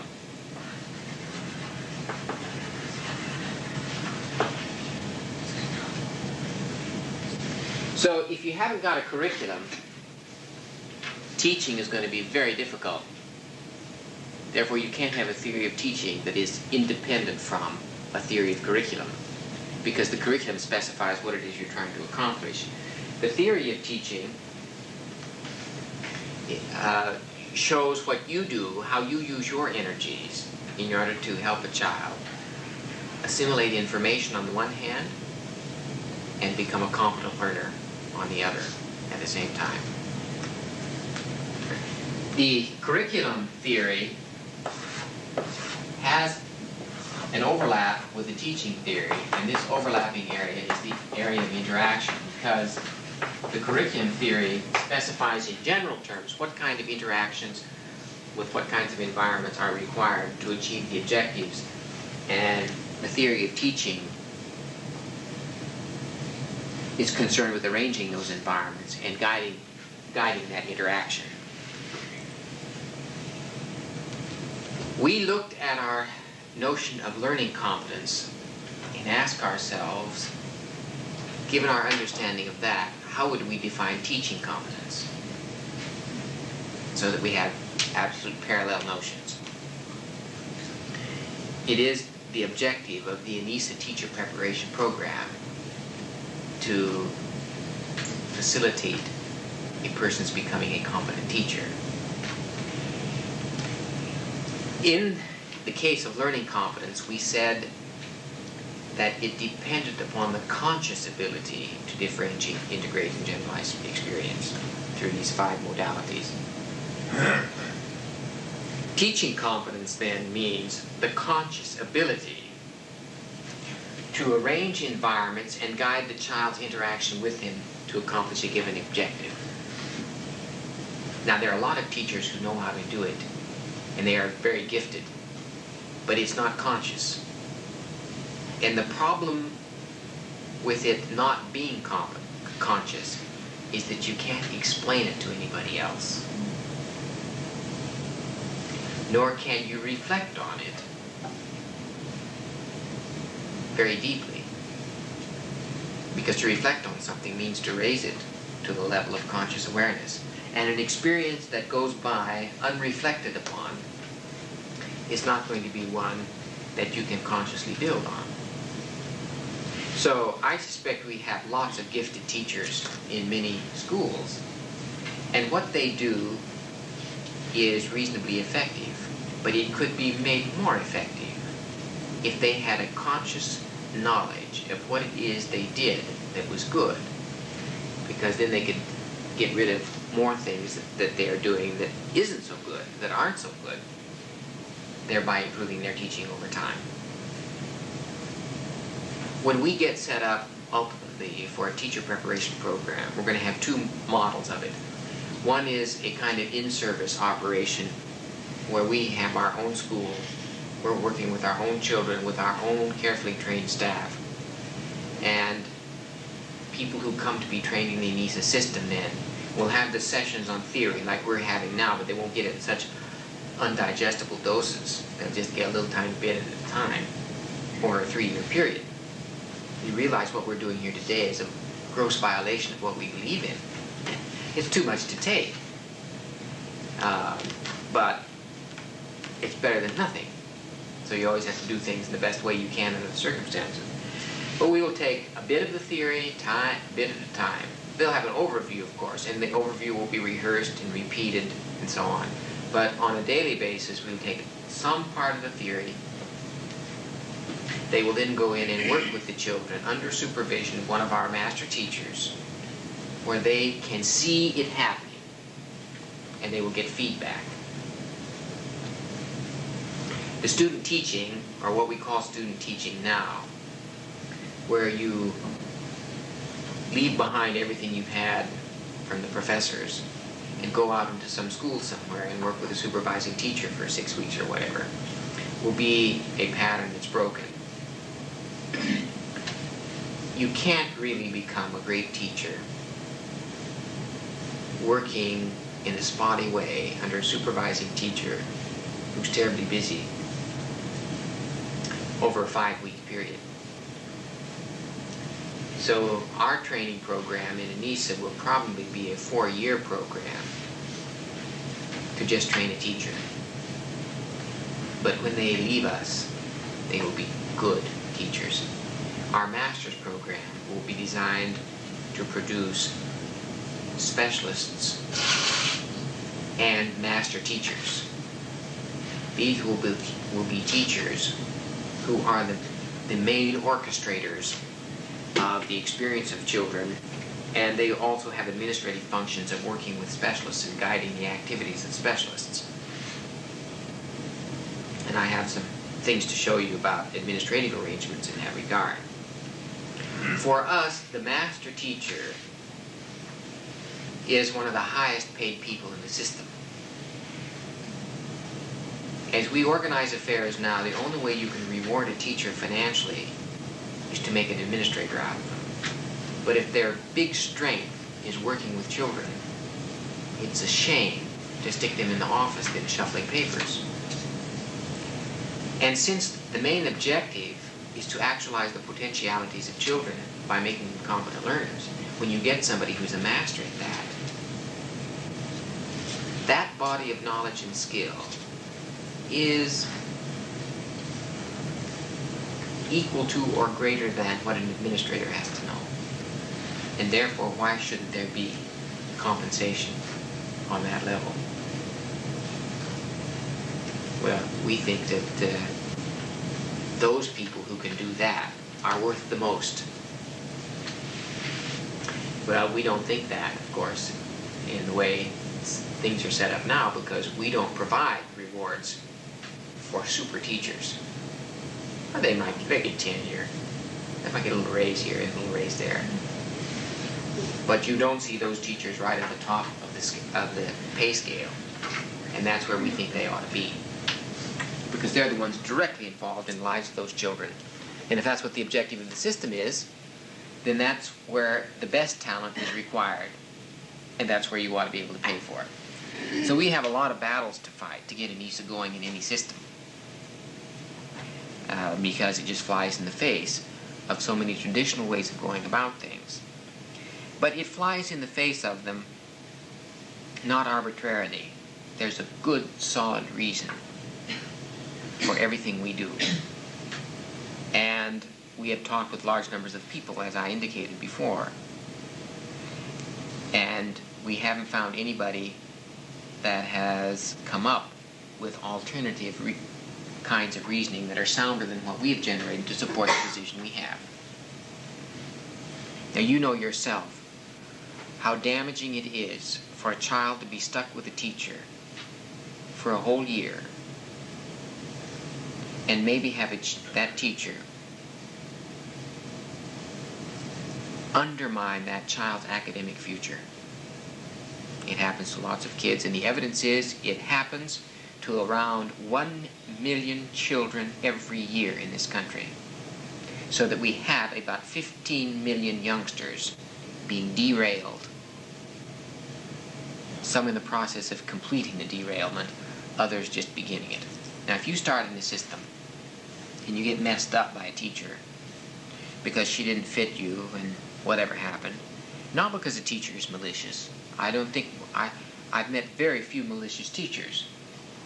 I think most of them do have good intentions. But in some cases they're not good teachers. But it's very difficult to expect somebody to realize that they're not a good teacher and at the age 56 decide to go into another profession. Although this is exactly what a mature person would do. And in fact, in the course of our training programs in a variety of places over the last 3.5 years, we had a person, a very good person in terms of moral sense, come to us after 1.5 years of Anisa training and saying, I now understand why I am not a good teacher, and I don't think I can become one in the time I have left. And since an early retirement is open to me, I'm going to remove myself from the system and let somebody else come in who can do it better. Now that's a sign of a good person. Now of course we have a counseling system built into our program when we get it going, where people go through a set of experiences early in the game where they can sense whether or not this is where their strength is in teaching. And if it's not, then they be counseled into something else. As it is now, you go through the whole thing. You go into your student teaching, you've invested 4 years in it. Well, who's going to give it up then? See, maybe you should have been a dentist. Maybe you should have been a vet. Maybe you should have been an engineer. But after 4 years of preparing for this career, and then find out at the end that it's not for you, well, you know, that's the wrong time to make decisions, though I think maybe you wouldn't have enough information to make a decision until you'd finished the whole thing, in which case, for heaven's sakes, stop and start over. It can be done, and it's worth it. I made that decision when I gave up music. Start all over again from ground zero. And you see, as long as you feel like you're in hot pursuit of your destiny, time is not really the issue. Because clock time is one thing and calendar time, but time in terms of one's life and what you do with your energies is the important thing. And to heck with the calendar time and the clock time, you see. If you're doing what you can do best in this world to fulfill all of your capacities and potentialities, and it takes a while to find out where they are, all well and good. That's okay. Now, I know that the society doesn't think about that or regard it very highly, and I remember after I'd given up a career in music, in composition, and started all over, I called my mother once. I have 5 brothers and 2 sisters, so she has a lot of chicks to look after, and about 35 grandchildren and 6 or 7 great-grandchildren. I have a whole flood of grandnieces and nephews and so on. But it's amazing how somebody like my own mother sort of keeps track of all of that. Anyway, I called her to tell her that I'd gotten a scholarship at the University of Chicago, and I was now starting all over in a new field and everything else, and there was this kind of silence on the other end of the phone. And she said, well, that sounds pretty nice, honey, but when are you going to get a job and start work? I said, Mom, this is going to be work. But she said, you know what I mean. And she thought, and I'd just gotten married, you see. I'd just gotten married and starting all over again, so it just seemed like, well, you ought to be out there working and getting a good solid paycheck every week. And you can pursue your destiny later. Not now you want to get a job, see. Well, you see, if you don't have any destiny in mind, then yes, get a job and get a paycheck. But if you've got a destiny in mind, then that's something else. It's worth making the shift, you see. Well, I want to look now at the idea of the arrangement of environments in very general terms, and then talk about assessing developmental levels and the individualization of instruction. This is what the theory is designed to do. Nothing derails a child more quickly than being forced to undergo a set of experiences that are not fitting him.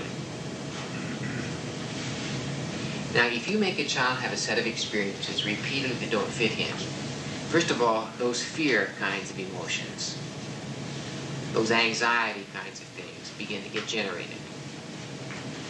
Now, pretty soon, the child comes to just associate the smell of the school and being inside it with those kinds of sick feelings. I know so many people who just kind of feel vomitous at the sight of the school. To just come in and smell the carpets and the chalk, just the smell of the wax they use on the floor, everything about it, the sounds that go on there, the sight of a desk and pencils and pencil sharpeners and globes and dictionaries and papers, just bad news. So that even if you want to turn everything around, you now have to retrain all those emotions. And this is the most difficult job of all. Once negative emotions have been organized around something, to get that association broken and reorganized has got to be one of the most difficult operations we know of. That's why therapy and rehabilitation are such nasty jobs. They're hard to do. So at all costs, teachers need to avoid that. That's what Whitehead, I love that statement Whitehead said, the first thing a teacher has to do is to make, when the kids come into class, is to make them glad to be there. Now I want to give you some tentative studies that I've done to show you how desperate this situation can get. When I was working with these upward bound students at Indiana State, I was interested in finding out whether or not the experiences I was providing for them, based on some of the early Anisa principles as I had formulated them way back then. This is 1965, 66, 67. I wanted to see whether or not the self and their view of their own self was actually being changed by this 8-week experience at Indiana State University campus. With myself and with the rest of the staff, I had 80 of those kids. And they came from the kinds of backgrounds I've already mentioned: broken homes, had been in detention homes, they'd had bad encounters with the police, they had usually bad relationships with their parents, and school was bad news for them, by and large. I came across a set of studies on the behavior of the pupil of the eye. Now, you know, the pupil of the eye is really just a hole. And it just looks black, but the reason it looks black is because the inside of the eyeball doesn't have much light in it, and therefore it's dark. But it's just, after all, you know, a physician can get a little instrument, he gets right down there and shines a light in there, and he can see what's going on inside the eye. The part around it, called the iris, is a muscle which can close the hole and make it get wider. And it usually does this to regulate the amount of light that comes in. So that if I were turning off the lights right now, immediately everybody's pupil would dilate to let more light in. The minute I turn them on, everybody's pupil comes back down. Now, when you go to have an eye examination, the physician wants to shine a light in your eye to look into it. Of course, the minute he shines the light in there, it closes up. It gets very tiny. So they put a drug in there called belladonna, which relaxes the muscles, so that you can't do that when he shines the light in there, and therefore he can explore all around. And of course, that means for the rest of the day you're going around kind of fuzzy, because you need to keep out some of that light in order to see well, you see. Well, I came across some studies which showed that the behavior of the pupil of the eye is very interesting in that the eye will try to close out things that it's not too keen on, and that it opens up when it sees something that the organism likes. So that if you look at something that really interests you, the pupil opens just temporarily. It'll go back down to the normal size regulated by the amount of light, but when it sees something that it really likes, it opens up. And it's interesting how cartoonists and people somehow, we sort of know that intuitively, because we have all these expressions in cartoons of people seeing something that attracts them and their eyes pop out. Well, our eyes don't actually pop out. Sometimes they do get bigger and brighter, but the real thing is that the pupil gets bigger and lets in more light. Now the converse is also true. When you see something that you don't like, the pupil temporarily constricts, and then it goes back out to the normal range. I had 3 colored slide photographs taken of each of those students, dressed up, looking as good as they could. And I picked the best one with the child, let him pick the one he liked best. And I wanted to see what each person's pupil would do when he saw his own self, thinking that if the pupil went open, the kid likes himself. And if it constricts, he's not too sure about himself.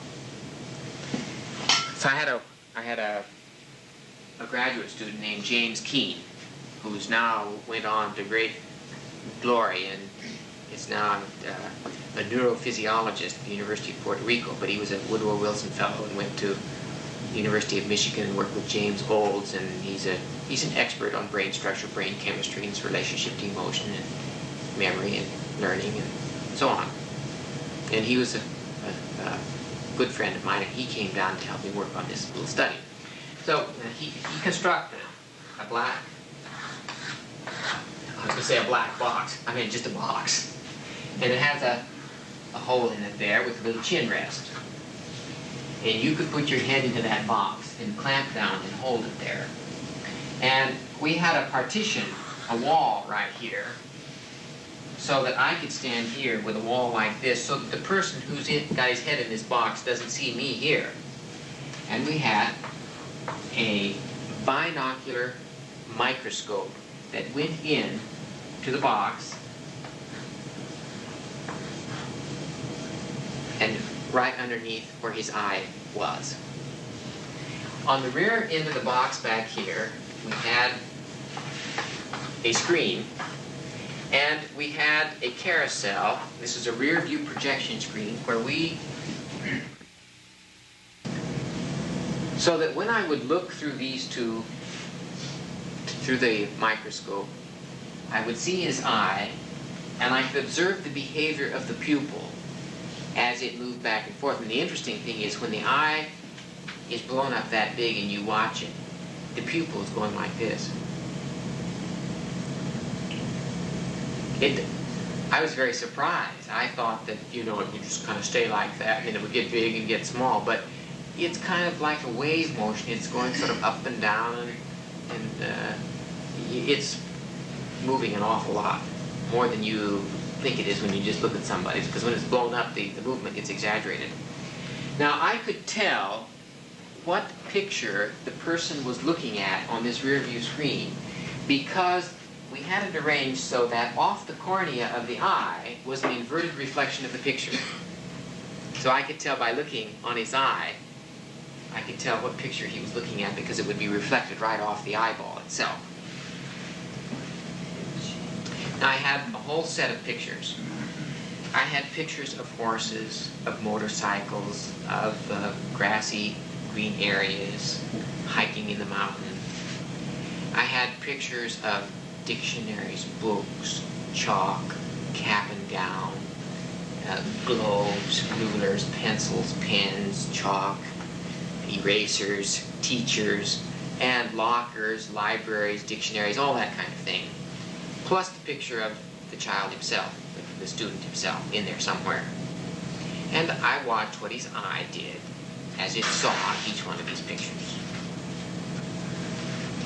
Well, we didn't have a chance to carry this study through to a detailed conclusion, but we collected enough data to show that, generally speaking, kids who hated school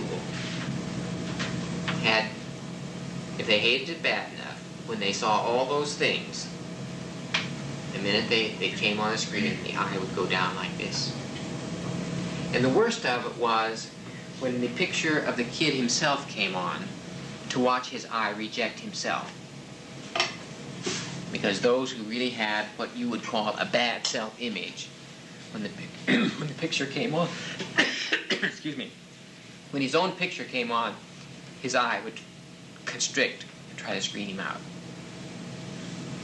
And we wanted to use this as a measure. See, we did it at the beginning of the program, then we did it at the end to see if there were changes in what they did, and there were changes. You can imagine then that if a negative experience is powerful enough to unconsciously control the dilation and constriction of the pupil of the eye, that's going to be a hard thing to undo. And it was hard to undo. You know it's hard to undo. And therefore,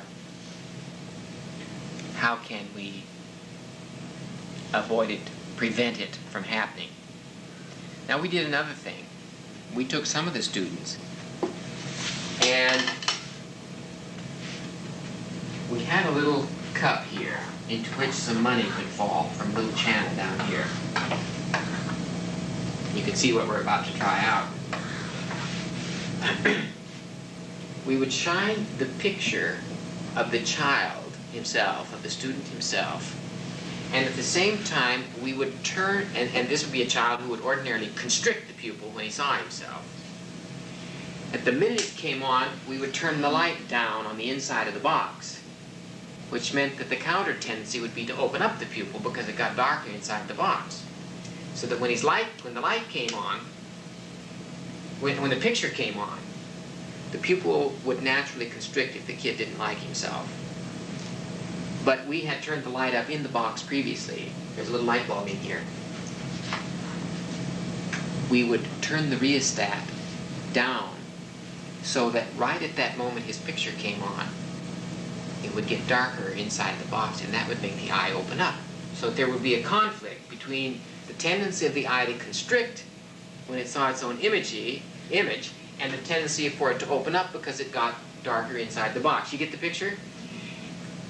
This way we got some of the kids to actually open up their eyes when they saw their own image. And if their eye, sometimes their eyes just constricted even though the box got darker, which ordinarily would get bigger. The minute the picture came on and got and the pupil would happen to open up when the person saw his own image, we put a dime into the cup, therefore building a kind of set of hope emotions about the experience of looking at one's own self and opening up the eye. Well, I'm not going to go into the analysis of the data from this experiment, where it's kind of a hair-raising job. But I just wanted to show you that, as you know, we are interested in all of the biomedical underpinnings of everything we're talking about. And we have 20 years of research on the drawing boards of things to tease out to make us more knowledgeable about how human beings are growing and developing. One of the things I was interested in trying to find out in this experiment was whether or not participation in the experience of putting on a play would help one gain a different self-image, because when you participate in a play, you get assigned a role. And you have to practice that role. You have to memorize the lines, and you get to put on new clothes that support the role, and you're on the stage with the lights, and you got people applauding. And one of the reasons I was interested in doing this is I felt it absolutely essential to get these kids to shake loose from their grip on a negative self-image. And it was so difficult to do that, so he had to create another world for them to live in, to try on another self-image. And since they all more or less knew what a theater was, and they knew what plays are, I talked them into it. Now, none of these kids had ever been in a play, because, as you know, they're the sorts of kids who would never be chosen to be in a school play. They wouldn't even think of trying out. So the opportunity was just closed to most of them. They just wouldn't do it. And, to tell you the honest truth, when I wanted them all to be in a play, there was such complaining and bitching, you wouldn't believe it. Oh. And they just did it for me. I said, well, just do it for me. Come on now. So, and you see, I was sure that if I could get it going, it would take on, because in the dormitories at night, these kids wouldn't go to bed till 3 and 4 a.m. They'd play loud music that the whole dorm upset. And, but I went up there night after night after night to be with them, because I had to establish a bond of affection, otherwise they wouldn't try these things out. See, if you just, because you're the director of the project and you tell these kids to do something, they're not going to do it. They could care less if you're the director of anything. But if they like you, they'll at least try it once. So I had to be with them just hour after hour after hour. And my being with them at night in the dormitory and watching them and being with them let me know that every one of them, almost to a man, was a natural ham. I mean, they're such cut-ups, and they knew how to have fun, and they were laughing and poking and playing tricks on one another, you know, the whole night, all with loud music. And so I just was sure that if I could somehow institutionalize it a little bit and get them on stage, that they just might take to the whole thing like a duck to water. And but I had a director of the theater who, you know, who tried with all his heart and mind to understand the thrust of the program. He came around and did very well, incidentally, but at the beginning, when he saw what he had to use for typecasting, you see, we put on Midsummer Night's Dream. And Shakespeare never was the same. It was the most interesting Shakespeare. I mean, better than you would find most places, because they really gave it a new flavor. And especially that little scene within the scene, that little play within the play in Midsummer Night's Dream, they just did it so killingly funny. We were all rolling in the aisles, and of course they sometimes lost their lines and ad-libbed, and the way they ad-libbed, you know, the street talk of an inner city black kid is so different from Shakespeare that when they ad-lib and they go to that talk, it's like, well, it was terribly funny and terribly interesting. Well, the other problem was, of course, we had black and white kids. This was one of Indiana State University's first experience at integration, more or less. And so we had all those tensions to cope with. But one of the plays they did was Virtue is Her Own Reward. And it's a play of a family, big family, the older daughter of which is rather attractive. And the whole family is plotting and trying to find a way to get this older daughter married to a wealthy person who's arrived in town. The idea being that if they could get that marriage going, then they would just soak it, you know, drain him dry, and the whole family would be on the gravy train, see? So the whole family is plotting how to get this done. So the opening scene is a scene of a family sitting around a big table. The mother at one end, the father at the other, and all the kids around. And they are passing the food and eating. At the same time, they are making and laying the plans for getting the older sister married off to accomplish this enormous task. Well, when the curtain goes up, because we have an interracial class, the whole project was interracial, I told the guy directing the theater when he was putting together the family, I said, you must cast irrespective of race. So this was the Indiana State University first introduction to an interracial family, because Mama was black and Papa was white and the kids were a mixture. So when the curtain went up, and of course the white parents were terribly uptight about all this, when the curtain went up and the audience saw this and realized it was a family, there was this sort of terribly tense moment. And you know how it is sometimes in a conversation when a lot of people are talking. And so when you're talking with somebody next to you, in order to be heard above all the din, you're kind of hollering at the person right next to you. And then for some reason, everybody stops talking and you're just hollering out in space. Well, it happened on this occasion. One of the girls in the program, a black girl who later took an Oscar in her high school. She, after this experience, decided she had good acting ability. She tried out for a part in her high school the following year and took the award. She turned out to be really a gifted little actress. Her name was Zelda Fly. And we all heard Zelda say, when the curtain went up and everybody was talking and the audience realized that this was a family, all the stopping talking we heard her say, they ain't ready for it yet, but they're sure getting it. Well, there was that awful moment where we didn't know whether we were going to have a riot or what, but anyway, the play went off marvelously.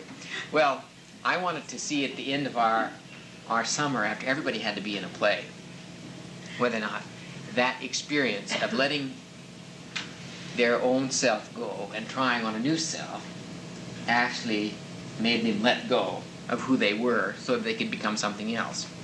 And generally speaking, we found that this was a useful experience.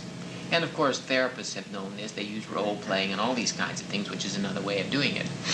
And we advertised it. We had on TV, and so we had a lot of people coming.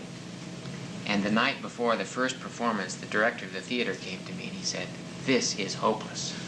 He said, I've got people who won't show up to rehearsal. I've got them, they don't even know their lines yet. I said, well, we've advertised, the show will go on.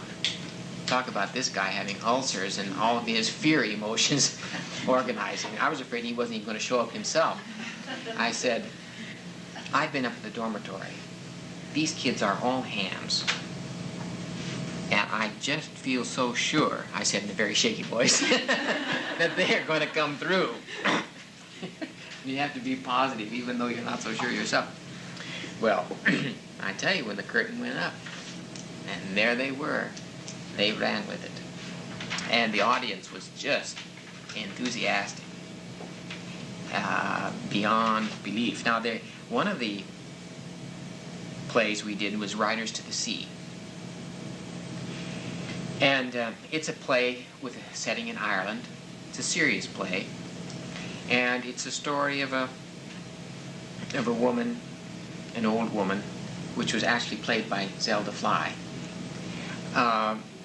whose sons all got into tragic accidents. And in one part of the play, one of her sons is drowned, and they bring the body back from the sea, and they're all wet, and they lay the body out in the living room, and she's sitting there in the rocking chair. And they do some Irish keening. Now, I don't know whether you've ever heard of keening before, but in Ireland, in the old Irish parts, when somebody dies, there is a keening ceremony, K-E-E-N-I-N-G. And during this keening, all the people sit around the corpse and they moan. And it sounds like they go, and make these kinds of, all together, and it just works up, and then it comes down, and it goes up. Well, this seems so stupid to most of these black kids. And, well, to all of them. But the black kids particularly couldn't help getting the giggles when they were keening. And of course, it's a very serious occasion for the corpse. So this made the director, he kept saying, the thing you must not do is break the type into which you're cast. Otherwise it destroys the... So I said to him, don't be irritated. Show them how to take advantage of it. So he said to them, if you get the giggles during the keening, you must put your head down next to the corpse, like this, so nobody can see that you're laughing, and let your shoulders shake as if you are weeping your heart out. Well, the night came, and they started keening, and I knew which ones were going to get the giggles, because once you get to know the kids, you know which ones are going to do it. But I tell you, they did it so well. When they got the giggles, they put their heads down, and their shoulders started shaking, and you could tell it wasn't fake shaking. It's just that we're not accustomed to distinguishing between shoulders shaking, from 500 feet, whether it's laughing or crying. And it came off with most people with such authenticity that they just got goosebumps on their arms to see all these big black guys up there weeping their heart out over the dead brother that's been dragged out of the sea, when in fact they're just actually giggling, because to sit there and make those sounds and wheel back and forth like this was too much. Well, that was only one little tiny part of our first experimental attempt at Anisa, and this was attempting to apply Anisa principles at the high school level first. Now, at the same time, I had some Head Start things going, so we were trying them at both places, but these were the first experiments of trying Anisa principles, and we had such marvelous success that was the first confirmation of the practical application of the principles that then fired up the furnace, as it were, in myself and others to carry on and go after the money to start developing the whole thing all the way through. Now, I want to tell you one other story about that, which has to do with the individualization of instruction. How can you arrange an environment and guide a child's interaction with that environment if you don't have a purpose in mind? That's the objective, and that comes from the curriculum. But you have to ask yourself another question. How can I pursue this purpose, this objective, and arrange an environment appropriately and guide a child's interaction with it unless I know how this objective fits in with the developmental level of the child? Supposing your purpose is classification. Well, if you don't know how well a child can classify, or if he can classify, you don't know how to arrange an environment, what kind of puzzles, blocks, Cuisenaire rods, or whatever it is, and how to guide his interaction with it unless you know this developmental level. You must know this, or at least have some idea about it. Otherwise, you will not be individualizing instruction, in which case the experience will not be opportune for the child, in which case you will not be having equalized educational opportunity in your system. When those 80 upward bounders arrived at Indiana State, we had the problem of finding out exactly how we're going to begin with those kids. And we got this big grant from the federal government, so we claimed that we knew how to work with these kids. And so we had to find a way of beginning. And we knew that interest is a strong motivator. It's a stronger motivator than aptitude, according to the research, and we found this to be true. In other words, you can get people doing things that they're interested in even more quickly than you can get them doing things that they have aptitudes for. Now, of course, if they are interested in the same things that they have aptitude for, that's where you get the quickest, you get the highest levels of motivation. But sometimes people aren't interested primarily in the things they do best. They're interested in something else. And of course, part of our objective is to find people, to help educate people in such a way that what they do best they're interested in, because then they really take off and make a tremendous contribution. I have brought all 80 of them together in a big room and passed out a piece of paper and said, I want everybody to write down on this piece of paper the thing they are most passionately interested in, something you want to find out about while you're here at Indiana State. And yet to be honest, because if you don't tell me the truth, then you'll be doing something you're not really interested in.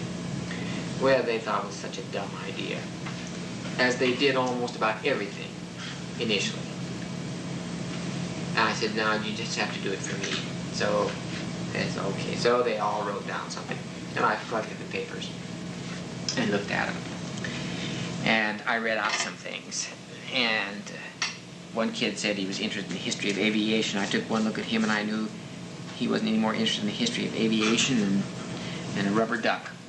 And that, in fact, most of them wrote down things that they knew was socially acceptable things. So I took this whole pack of paper and I said, you've all been lying to me.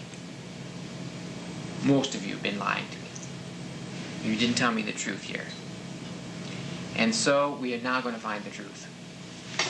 I'll walk over, open up the curtain, and wheel out the lie detector. I'd gotten a lie detector machine. The polygraph, it's called. So when they saw this polygraph, it was quite a big machine. You know, it has a big roll of paper about this big that goes through, and it has all these needles that go like this, you see. And so I said, this is a machine that tells when you are lying. It's a lie detector test. Well, I can see some of these guys looking at this and thinking to themselves, say, maybe this is a good time to get acquainted with this piece of equipment under such benevolent circumstances in case I meet up with one later on that is not quite so benevolent. So when I asked for a volunteer, I had an overwhelming response. Everybody wanted to try it. Then after they saw it work, I thought I'd get only 2 or 3 people to do it, but we had to do everybody. They all were enthused about it. Well, you have to make the polygraph work. I don't know if you know how polygraph works, but if you lie and you have any conscience at all, the way you've been trained by your family, those fear emotions are aroused a little bit because there may be some painful consequences if you're found out. So if you tell the truth, then nobody's going to find you out because there's nothing to be found out about. Now, when these fear emotions are aroused, only a tiny bit, the rate of your breathing is increased slightly, the heart rate increases a little bit, and the electrical resistance of the skin goes down slightly because you sweat a little. And that makes the skin slightly more moist. So this machine had a dial that monitored heartbeat, respiration rate, and electrical skin resistance. So there are 3 dials. And this paper is coming through very slowly, and these 3 pens are there with ink on them, and they go like this. You see, they just are monitoring like this, you see. Now when you tell a lie, it goes like that. See? So it goes on like this, one of the lines like this, and you ask the person a question, and when he answers it, if he's lying, here's what the question was asked. In just a second or 2, the dials go up, you see. And usually, they all go up in the same spot, you see. Or shortly thereafter. If you only get one of them going up, then it's not as big as lie as it might have been. Or it may be just a chance variation in the needle, you see. So I remember one kid, very tall, lanky kid. I wish I could remember his name now. It's on the tip of my tongue. But he was always kind of a troublemaker, and you could never tell whether he was telling the truth or not, just an ordinary conversation, because lying was such a part of his whole way of talking with people. So I asked him a direct question, and he gave an answer, and one of the needles went clear off the paper. And he said, well, that was a whopper, wasn't it? And I said, yes. It was. Now, how about the truth? Well, they got so interested in the idea of truth having some kind of objective basis that a machine could even pick it up. Now, of course, they wanted to know exactly how this machine worked, which meant they had to learn some physiology. They had to learn some psychology. And, of course, we found not only did we use that machine as a way of introducing a lot of things, but when we interviewed everybody and they told the truth, we found out what they were really interested in. They were interested in sex, in finding the best and cheapest contraceptives. They wanted to know about the pill. They want to know about everything having to do with race, interracial marriage, and discrimination. They want to know everything about the drug scene, ways to get around the law. They want to know all those things. Now, those were the things obviously impinging on their lives. And the regular school system would never give them any information about any of those things. So when I got that honest list, it was kind of a shocker. So I brought my staff together and I said, this is where we begin, staff. So my algebra teacher raised his hand and said, there's absolutely nothing sexy about algebra. What am I going to do? I said, well, we're going to have to find out. There's got to be, if we believe this ontological principle that everything in the universe is connected to everything else, there's got to be some sex in algebra. We just have to find it. Well, these kids were very much interested in a lot of the racial myths.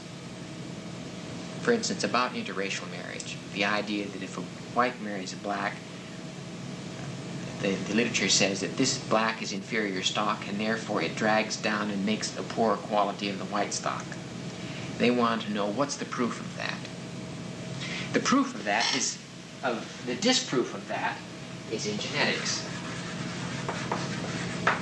I don't have time to go into that now, but genes are randomly distributed at the time sperms and eggs are formed.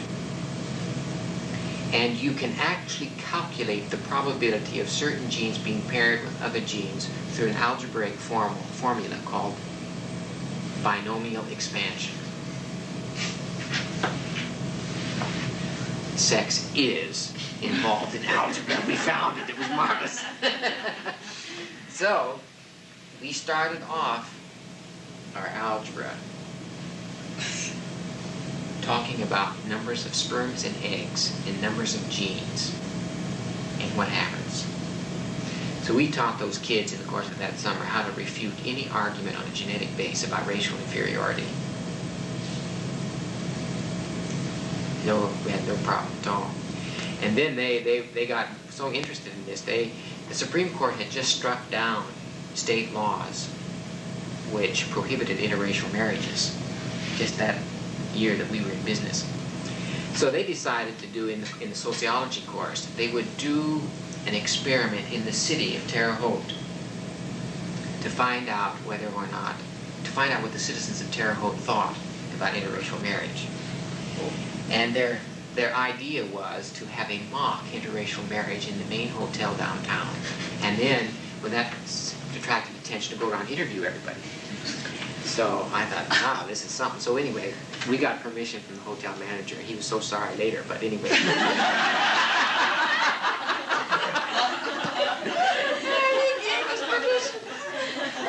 He later tried to deny it, but we had too many witnesses.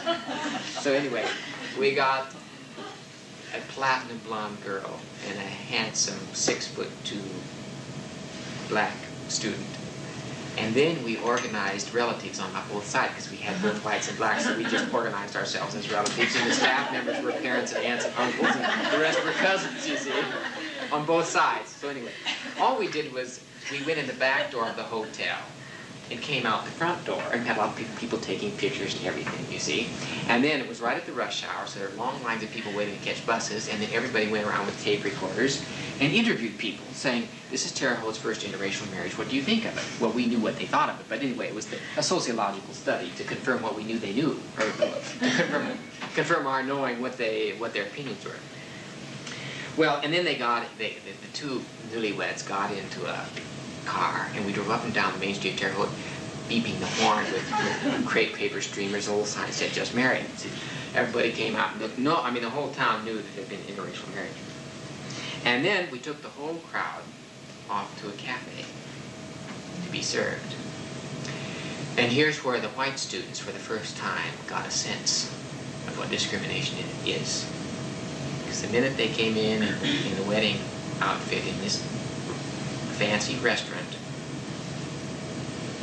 they wouldn't serve us. The white students couldn't believe it, that they wouldn't have a right to be served. So the manager came out and he was, dumbfounded and nervous. Nobody would serve us.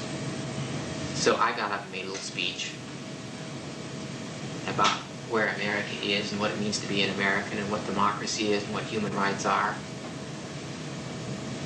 And one little waitress, nervous as a cat, came from the wall. And the others just looked at her like this.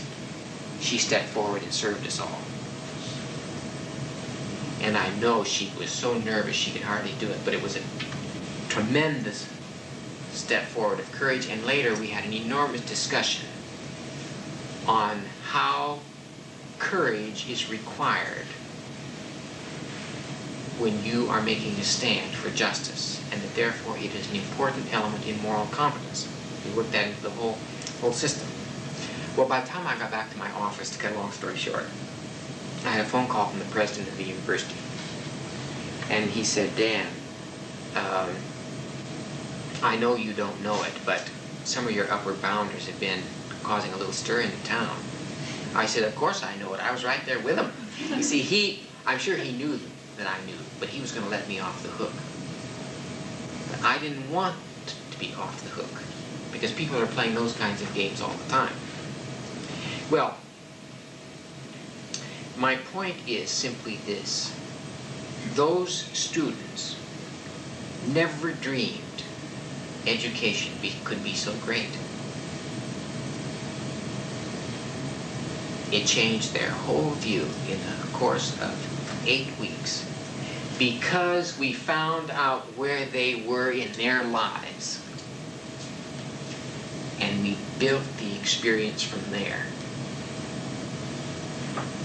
Every inch of the way, and they got their reading, and they got their literature, and they got their math, and they got their sociology, but they got it first where it counted most.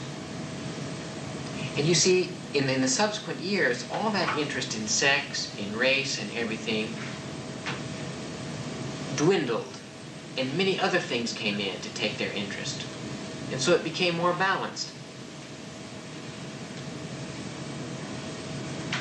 For me, it was the living demonstration of the workability of our theories. Because the predictions people made about what was going to happen when we got all those delinquents on campus, that number one, we'd lose them, and number two, they'd mess up the campus, and number three, the whole thing would bomb out and it would be a waste of money. Well, I still get letters from those students. I had it 3 years. A lot of them went on, became things they never would have become otherwise. You can believe that without a shadow of a doubt. And you know, we started just before the 4th of July. And the 4th of July back then was just like it is now. It was on a Friday. And we'd had them for almost 2 weeks. And we let them all go back to Indianapolis. And the prediction was that they would never come back, that they wouldn't show up when the bus was ready to pick them up at the rallying point at the courthouse. And we didn't want to let them go because we were afraid that was true. But on the other hand, we were so exhausted, we just had to have 3 days to sleep.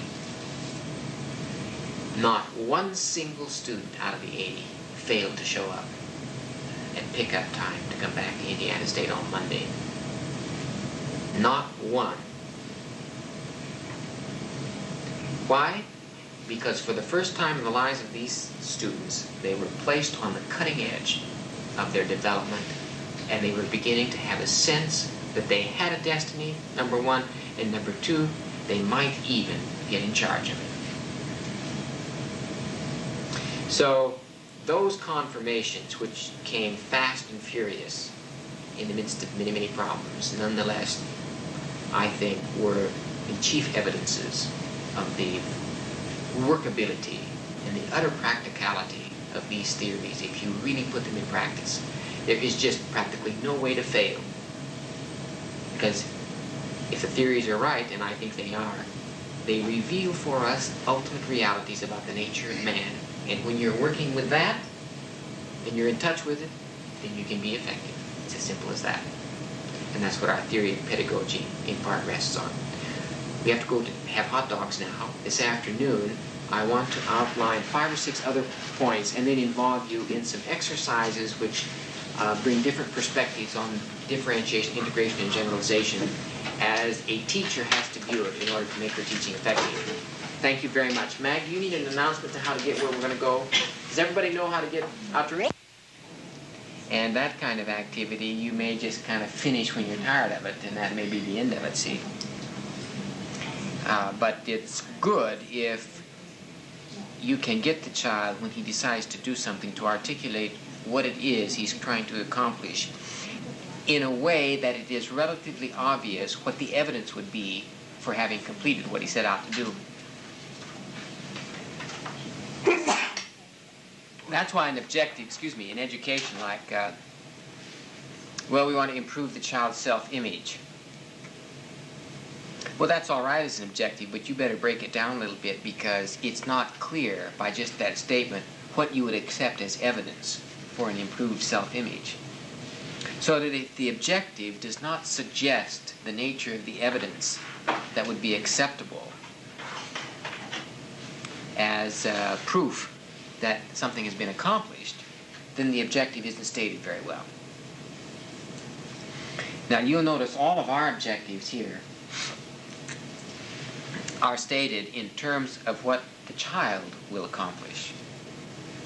If you look at many traditional educational systems and their objectives, you see the objectives phrased in terms of what the teachers will do. When I examined the Title I programs and looked at their objectives, this is one of the great weaknesses. Objective number 1 would be, for instance, to provide a remedial reading program. So at the end of the year, they ask themselves, did we or did we not provide a remedial reading program? They said, oh, yes, we did. Well, we got that objective. But the fact that none of their children were reading seemed quite irrelevant. So that objective is inappropriate. It had to be rephrased. You want to say, our objective is to raise by 75% in 85% of the children the capacity to read as measured by some reading test. Now, you know what you're working toward. And every day that you make an assessment, you can tell how well you are accomplishing that. But if your objective is just to provide the remedial reading program, of course, that's what you're doing. But the kids may not learn to read in it. And we just found this time and time and time again in educational systems, the way they phrase their objectives do not suggest what would be acceptable evidence for having accomplished the objective. And we make that mistake with children too. That's why when I say to my little Sarah, I said, aren't you clean out the porch today? She said, okay. I can tell by the way she says it. That's a lick and a promise sound in her voice. I said, do you know what a clean porch is? This is establishing explicit criteria. It has to be swept, it has to be mopped, there can't be anything on the floor, and all the garbage on it has to be thrown out, and everything else lying around has to be put away in some place. She says, oh, Dad, because you know when it gets specific, then you know, too much knowledge is a dangerous thing. Because now you know what you got to do. But when you come back and assess it, you both know what it was you were working for. If you don't do that and you come back and look at it, you'll be unhappy with it, and then the child will have to do it over, and now they'll be upset and mad. It's better to get work through that right at the beginning and get it clear what's trying to be accomplished. Now, I'd like to introduce another pedagogical axiom right at this point, which has to do with timing and the setting of objectives. Generally speaking, it's not a good idea to set the objectives, to set time objectives. Let me give you an example. If you say to a child who is studying piano, to take a case in point, that their objective is to practice a half hour every day, our theory would predict that's not a very good way of going about it. Because actually, you're not just interested in the child being at the piano for a half hour. Is that really your objective? Well, that could be the objective for a teddy bear, or for the neighbor's gorilla, or whatever. No, what you want the child to do is to actually learn a piece, or to work out the difficulties of a certain passage, or whatever. So, we made this mistake with my own children, because, you know, just because you put together a theory doesn't mean you necessarily apply it all the time. Because we haven't been trained to apply our own theories very well sometimes. But I finally came on to that. Now, here's what happens if you set the objective largely in terms of time. The child will watch the clock the whole time. And they'll fiddle around, and they have to go to the bathroom, and then they have to get a drink of water, and then they have to wash their hands, and then they have to run out in the kitchen, look at the kitchen clock. And the time just seems to drag, and half the time's taken up asking what time it is, and how much time do I have left. Now, the minute you move the objective away from the time to the actual job, you say, this first 4-bar phrase in this Haydn sonata has got to be worked out without any hesitations, right notes, right timing at a certain speed, and separately. That's the objective for today, and as soon as you've accomplished it, you can leave. You see an immediate difference in the way they tackle the job. They don't look at the clock anymore because that's irrelevant. And it may take 45 minutes, or it may take 25 minutes, or it could even take 15 minutes. But you get the job done. If you make the time the objective, then there will be fiddling around, and chances are the real objective won't even be touched. And there won't be that sense of accomplishment, because you don't actually get a sense of accomplishment by just waiting for the clock to go a half hour.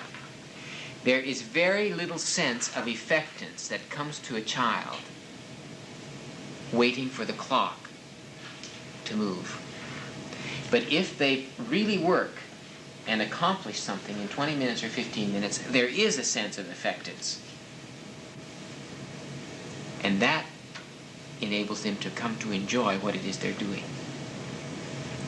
Now, more people set children up for coming to dislike what they're doing by phrasing the objective in time terms only, rather than in what is to be accomplished. Now, that point is a very important one, and in some cases it's more important than others. But putting in time is never a decent objective. I just can't think of one single case. It's what you do during that time that you want to get at. So, then you'll find the quality of the work so much better if you don't put it in those phrases. Okay, I want to talk about prescription and diagnosis, speculation, experimentation, improvisation for just a little while. And then I want Mag to go down her list and call out the basic phrases which will cue my mind to certain other pedagogical axioms that are designed, when applied, to improve teaching right away. In many cases, often if you didn't have the rest of the Anisa theory. But if you have the rest of the Anisa theory, it's going to be better, obviously. We talked a little bit already about diagnosis. And we have a paper for you which will be distributed. I don't know if we'll have it ready for next week or not, Mag, maybe. We'll have a paper for you on some of these things which Mag is putting together now. But we have a few typists and a big typing load at the moment, and we want to get the psychomotor curriculum out. So we've got kind of an overload in the office at the moment. And in this paper, a lot of these things are explained, but I'm going to hit them briefly now. Diagnosis comes from that word gnosis again, which has to do with know. And agnosis or agnostic means to not know. And in fact, an agnosia is a form of impairment, memory impairment, where you just can't recall certain things. They're just, something went wrong in the psyche and you can't get at it anymore. So diagnosis means a method of coming to know something about something, and it's been used in medicine to identify symptoms as a means of identifying a disease. In other words, the symptoms are the appearance which let you know that there is a certain pathology behind those symptoms. In teaching, the function of diagnosis is to look at behavior as symptoms, to find out developmental level. These diagnostic efforts should proceed on the basis of any objective you have chosen. In other words, if its classification is objective, then the diagnostic approach should be to find out where the child is in his capacity to classify. If it's going to be seriation, that's it. If it's going to be whatever it is, then that's where you want to make the assessment. If it's content, you can find out whether the child has that information. Or if you know he has the information, you may want to find out, has he got it connected to other things it ought to be connected to? And then that's what you assess for. He may have a vague notion of something, and you may want to now make him very much more consciously aware of the content. And so you want to find out how vague it is, and if it's pretty vague, one way of getting him to make it more clear is to have him teach it to another child. Nothing helps to get things clearer than trying to communicate it to somebody else. If you think you know something, just try teaching it. We found this summer at Hamden, at our workshop, which is just finished at 12 today. I just talked with Don Streets. 11 of those teachers who've been with us, this going into their third year now, have to co-teach an undergraduate course at the University of Maine on Anisa for undergraduates with education majors. They're in charge of the whole course. The university is given credit for it, and all these teachers are functioning as adjunct professors. The state of Maine has claimed the McGraw School, where the Anisa-Model is being implemented there, as a certifying agent for the state. It's the only place outside of a university that you can get certified to teach in that Anisa school in Maine. Now, the minute those teachers knew they were going to have to teach Anisa next year, that purpose makes a difference in how you pay attention to what's going on. They just want me to slow up talking about half the rate so they can write everything down, see, because you know if you're going to have to say this over to somebody, then that's something else again. And they have come to rely more and more on their own experience in the classroom as a means of generating examples of what they're talking about, rather than using my examples, because my examples came from my experience and they're not going to be quite so good in terms of explaining it to somebody else than an example you have yourself. And so they've been looking this last year at things that have been going on, so they're pretty well tooled up. And visitors from the State Department came down to watch them yesterday and today, and Don said it was really very impressive. And you could all do the same thing. I know that some of our teachers here have actually gone out, have been invited out to participate in symposia and conferences and so on. And when you have to put together a little hour-and-a-half talk on Anisa, and you give it, you know more about Anisa after you've given it. And ultimately, we have a system built in where people will give talks on Anisa to each other, because that's how you come to know what it is by talking about it, answering questions about it, and so on. That's a pedagogical axiom, that to consolidate learning, teach it. That's why we have in the Anisa system the provision for younger kids being taught by older kids. We have a problem in the Suffield system here now because the kindergarten in Spalding is located in a school where there is no first and second grade, isn't that right? First and second grade are somewhere else, so we cannot get the multi-aging, and we can't get the older ones who tend to be more advanced developmentally in there to teach the younger ones. But ordinarily, this would be built into to the whole system. Well,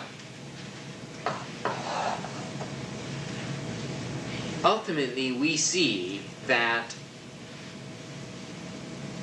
specialists in each of the process areas will be expert diagnosticians that the classroom master teacher can call on. Because you could just spend your whole day diagnosing. You wouldn't have any time to do any prescribing, let alone implementing the prescription. And you can't do it all the time, you have to select. You try to hit all the most important things. But it's a key to individualizing instruction. When you get good at it, it'll just happen without having a piece of pencil or paper. You'll just know the child so well, you know this is where he is on this dimension, you know where he is on this dimension, and so on.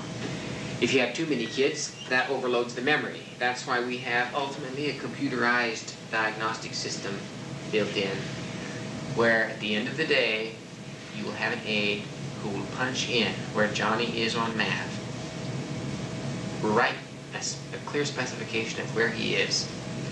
And on Monday when you come back, you push the button and it comes out and tells you where Johnny was on Friday. And you can go on right from there. That's built into the Anisa system. It's going to be a little while before we're there, but that's built in. Why not? This is exactly how medical people are doing diagnosis now. More and more in the big clinics, the people themselves are not doing the direct diagnosis. You come in, you have people who are sensitive to symptoms. They take them all down, they put them in the computer, it goes to a centralized, we have about 3 or 4 enormous computerized information banks for medicine. And on the printout comes the name of the disease that you got on the basis of these symptoms. And since many diseases share symptoms, they come out in many cases, this is our best guess number 1, this is our best guess number 2, and this is our best guess number 3. Now, of course, if the prescription for the best guess number 1 is to cut off the head, you don't have a chance for trying out prescription number 2 if number 1 bombs out. But ordinarily, on these prioritized diagnoses, and this is what we have to do in Anisa at this point, you have to try one and see if the diagnosis is right by making the prescription that goes with it. And if the prescription doesn't work, then that has usually something to say about the diagnosis, or that you didn't implement the prescription you came up with very well. The error may be in either place. And ultimately, we'll have much of that refined and worked out. I think, for instance, in 5 years, Anisa will be able to look at a child as he begins to learn how to read. And we will be able to tell exactly where the child's problem is if he's having one. Every inch of the way, and you simply will not load on this kid something he can't handle so that he comes to hate reading. And the same thing with math. These are 2 of the basic symbol systems, and therefore you're going to take great care not to get either of them messed up. Because if you mess them up, you're in great trouble. Yes? Well, how would it be handled in, say, art? Yes, I knew you were going to say that.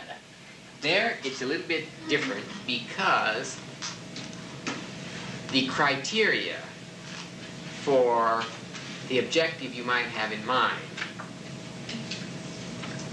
are not clear. And they are more general and therefore more difficult to apply, and you have to proceed with care. But there are some criteria, and they always appear on a relative basis. That's why you need always a child to do 2 things, 2 paintings, and then compare. Because then the comparison begins to call forth the criteria. Is it balanced? Is there contrast? Is there rhythm?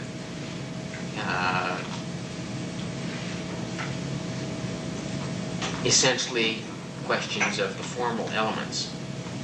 Is there symmetry? Is there asymmetry? Is there tension? Do the parts seem to be unified into a whole? Is it monotonous? You know, there's just a variety of these things, and we got them all written down, and we're going to put out a manual on it one day. But even so, something that's monotonous to one person may not quite be so monotonous to another, and so it's hard to be subjective in art, obviously, because there's more. It's a symbol system that's dealing with unknowns and indeterminacies. So you can't proceed with the same assurance there as you can in math, where 2 and 2 is 4, and that's that. But we'll have a chance to talk about this more during the coming year as we proceed. So on the heels of the diagnosis follows the prescription.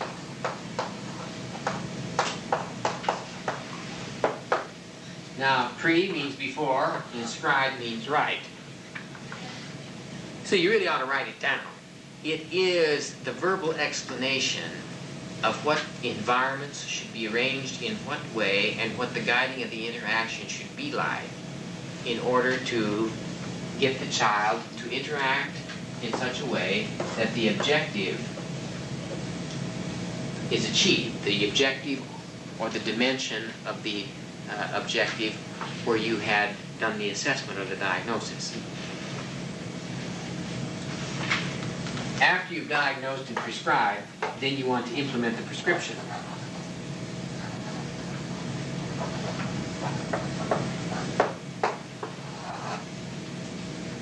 And implementation means arranging environments, guiding interaction.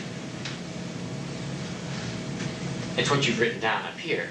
This is writing, this is thinking it out, this is planning, this is doing. Then you want assessment.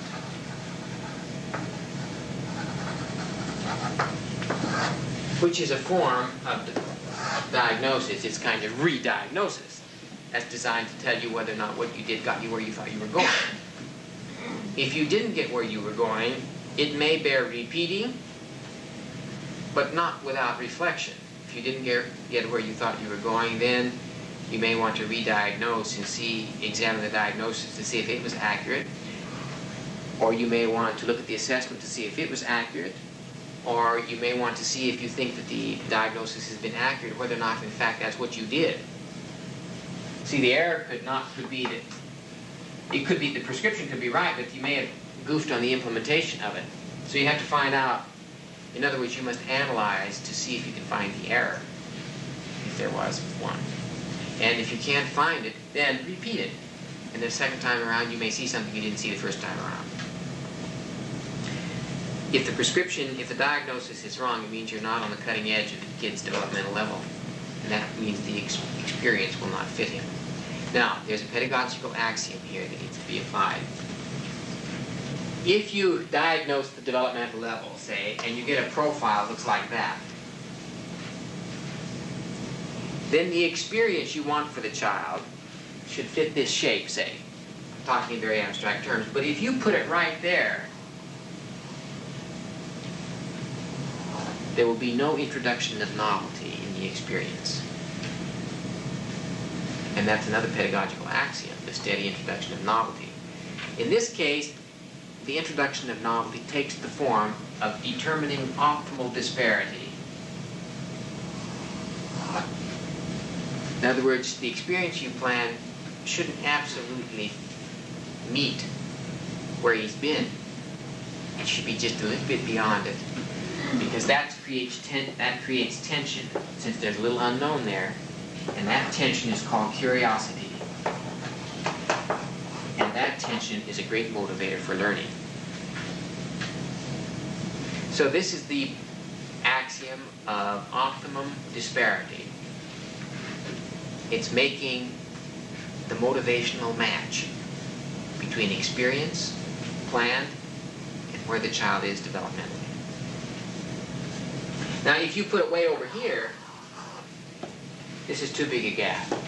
That sets the child up for failure. If you plan the experience and it's over here, it'll be old hat and it'll bore him. So boring a child is bad, setting him up for failure is bad. And that's why the idea of the optimum disparity seems to be the right doctrine here to be applied. Now,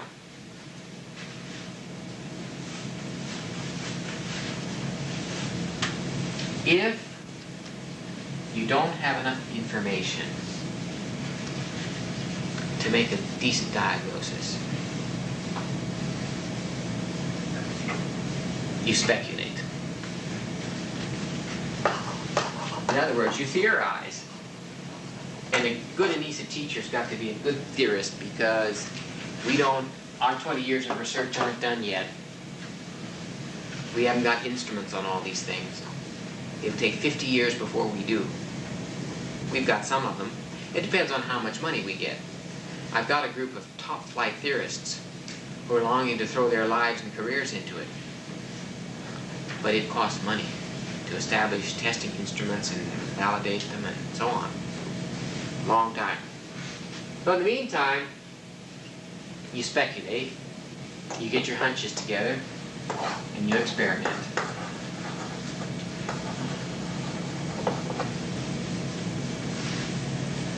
And then you assess. Now, if the speculation was right on target, the speculative diagnosis, and the tentative prescription, so you speculate, you make a tentative prescription, and then you make the experiment, which is the implementation, and then you do the assessment. If that all turns out, and you do this several times in several situations, and it always comes out right, then you have accumulated a body of knowledge so that you can now apply that to making the diagnosis on subsequent occasions, and you have the knowledge base for making a fairly decent diagnosis. And one of the functions for bringing a staff together periodically is to share this information, so that what you've discovered through your good speculations and good experiments can now be part of the cumulative knowledge base of good teaching, and it can be passed on to somebody else.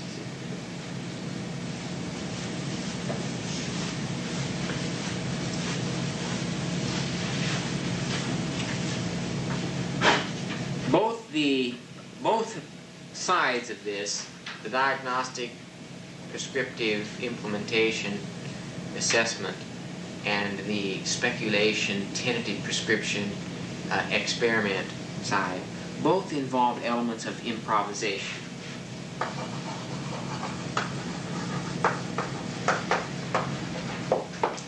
What's improvisation mean to anybody? What do you do when you improvise? Picking up on the spot.